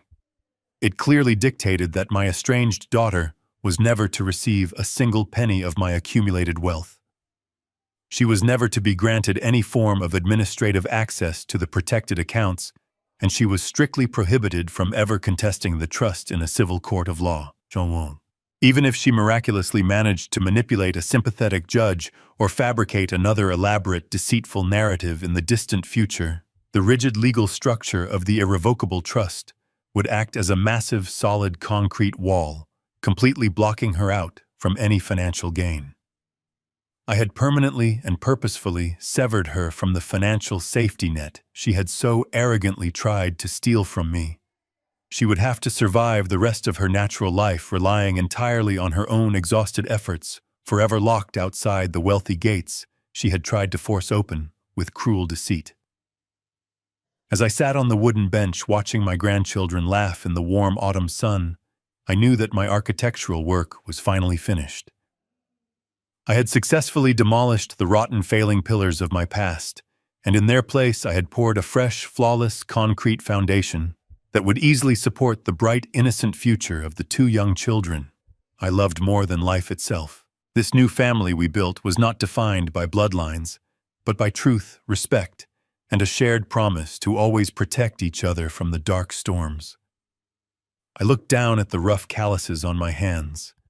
They were the scars of a very long, difficult life. But for the very first time in my entire existence, I finally felt like I had built something that could truly stand the test of time. I took a deep, steadying breath of the crisp autumn air, knowing that they were all finally safe and secure for the rest of their long, beautiful lives ahead. A few days after my meeting with Jonathan, I woke up early in the morning before the sun had fully risen above the horizon. The neighborhood was completely silent, blanketed in a thick, cool autumn fog that clung to the damp grass. I dressed in my warmest flannel shirt and a heavy denim jacket, feeling a deep, profound need to fulfill a promise I had made in an empty living room weeks ago. I walked into the kitchen, opened the refrigerator, and pulled out a single glass bottle of dark stout beer. It was Bill's absolute favorite brand, the exact same kind we used to drink together on my back porch after a long, grueling week of pouring concrete and bending steel. I carefully placed the cold bottle on the passenger seat of my truck and drove slowly through the quiet city streets toward the local cemetery. The drive was peaceful, giving me ample time to reflect on the incredible turbulence of the past month. I drove through the tall iron gates of the cemetery just as the morning sun began to pierce through the heavy fog, casting long golden rays of light across the perfectly manicured green lawns and the neat rows of polished granite headstones. I parked my truck along the narrow gravel path, grabbed the cold bottle of beer, and walked slowly down the gentle hill toward the newer section of the cemetery. The morning dew soaked into the leather of my boots as I navigated the quiet grounds. I finally reached his resting place. The headstone was simple, elegant, and perfectly cut, exactly the way Bill would have wanted it. I stood there for a long time just reading his name carved deeply into the smooth gray stone, accompanied by the dates of his birth and his passing. The reality of his physical absence hit me with a fresh wave of sorrow, but it was no longer the desperate, agonizing grief that had paralyzed me on the day of his funeral. It was a quiet, respectful sadness, the kind that honors a beautiful life completely lived. I knelt down slowly on the damp grass, feeling the cold moisture seep through the knees of my faded jeans. I reached out and traced the carved letters of his name with my calloused fingers. I smiled softly, remembering the loud, booming sound of his laughter and the heavy, rhythmic thud of his wooden cane on my hardwood floors. I took the metal cap off the glass bottle of stout beer. I held the bottle out over the fresh soil and slowly tipped it forward. The dark, rich liquid poured out, soaking deeply into the dark earth. I watched the foam settle into the grass, feeling a powerful sense of connection to my brother. I took a deep breath, letting the crisp morning air fill my tired lungs, and I finally began to speak. I told him everything. My voice was low and steady, carrying through the silent, misty air of the sprawling cemetery. I said, "I brought you your favorite drink, Bill. I am so incredibly sorry that I was not here on the day they laid you to rest. I know you would understand, but I still needed to come here and tell you face to face. I needed you to know that the little brother you saved all those years ago finally learned how to stand up and protect himself." I sat down on the wet grass, crossing my legs, completely ignoring the cold. I explained the horrific details of the trap Natalie and Derek had set for me. I told him about the hidden cameras, the forged bank loans, and the terrifying family court petition designed to lock me away in a dark psychiatric ward. I told him how my heart broke into a million pieces when I realized my own daughter had orchestrated my absolute ruin. But then I told him about the strength I found in his memory. I said, "When I was sitting alone in that dark house waiting for them to spring their trap, I thought about the sheer courage it took for you to run toward that falling steel beam in 1985. I continued speaking, the profound realization washing over me like a warm wave of absolute clarity. I said, "You did not hesitate, Bill. You saw a catastrophic disaster falling directly toward me, and you threw your own body into the wreckage to push me out of harm's way. You shattered your legs so that I could walk away completely unharmed. For decades, I thought your sacrifice was just about keeping me alive. I thought it was simply about letting me survive that terrible day on the construction site. But sitting in that empty living room, surrounded by hidden microphones and treacherous lies, I finally understood the true weight of what you did." I looked directly at the engraved letters on the cold granite stone, my eyes filling with warm tears of profound gratitude. I said, "You did not just save my life in 1985, brother. You gave me the absolute strength and the heavy responsibility to save the rest of my life right now.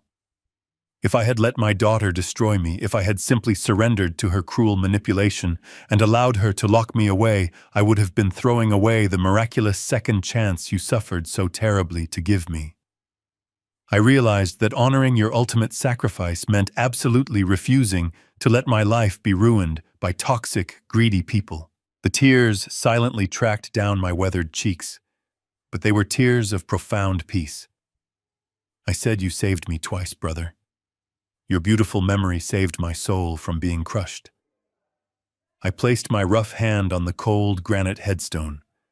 I whispered a final heartfelt thank you to the silent stone, turned around, and walked forward into the bright, warm sunlight, completely ready to truly live my saved life. As I walked out of those iron gates and back into the normal rhythm of the world, a heavy weight permanently lifted from my shoulders. A month has passed since that morning at the cemetery, and my life has settled into a beautiful, quiet routine. I spend my days working in my woodshop, teaching my grandson Leo how to properly measure and cut timber, and watching my granddaughter Mia paint the birdhouses we build together. Richard and Martha come over every Sunday for dinner. We do not talk about Derek sitting in a federal prison, and we do not talk about the cramped apartment where my daughter now lives alone. We talk about the future. We talk about the children. We laugh, and our laughter fills the spaces that were once suffocated by deceit. But I know that many of you listening to my story right now might be sitting in the exact same dark place I was just a few short weeks ago. You might be staring across a dining room table at a family member who uses your love as a weapon. There is a very dangerous lie that society forces upon us, especially upon parents. We are told from the moment we hold our children in our arms that family is absolutely everything, that blood is thicker than water, and that we must forgive our relatives no matter how terribly they treat us. We are conditioned to believe that setting a boundary with a family member is a selfish act. But let me tell you something I learned the hard way.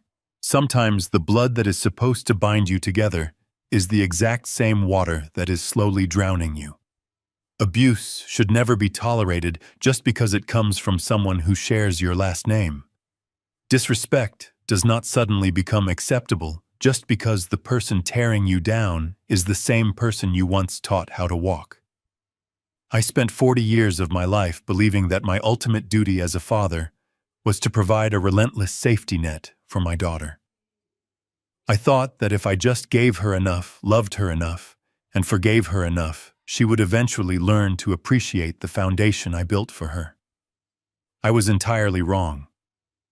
When you give everything to someone who has no moral compass, they do not become grateful. They simply become entitled.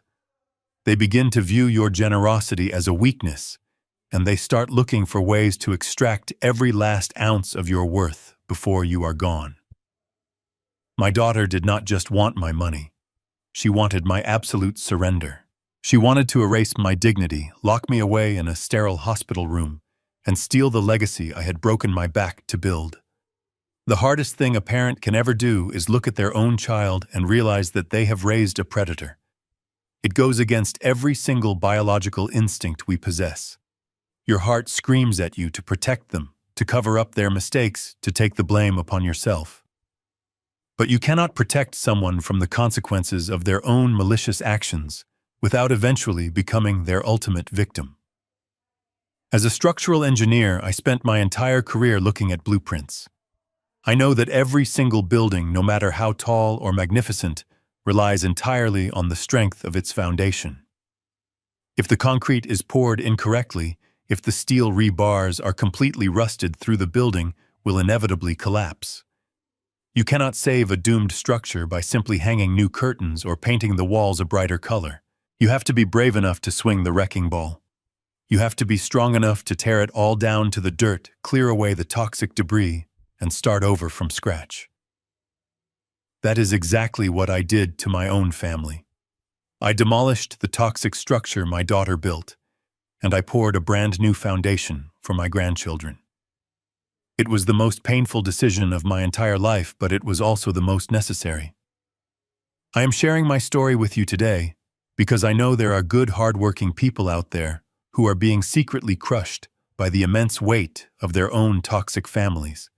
You might be listening to this while hiding in your bedroom or driving in your car, wondering how much longer you can endure the manipulation and the constant disrespect. I am here to tell you that you absolutely have the right to walk away.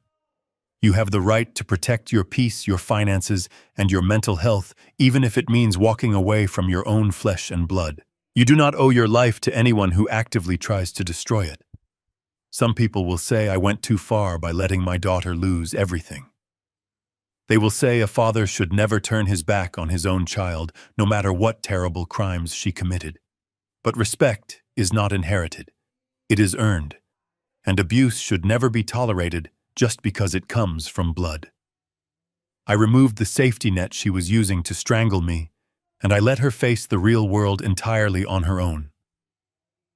Did I do the right thing? Or was I too harsh? Let me know in the comments. I always read every single comment, and I truly do value your honest opinions. And please tell me which city you are watching from today. It brings me so much joy to know how far these stories travel. If you found value in my journey, do not forget to subscribe and leave a super thanks if my story gave you the courage to stand up for yourself. Always protect your foundation. Thank you for listening, and I will see you in the next story. Goodbye for now, my dear friends. And please remember to always stay incredibly strong out there in the wide open world today.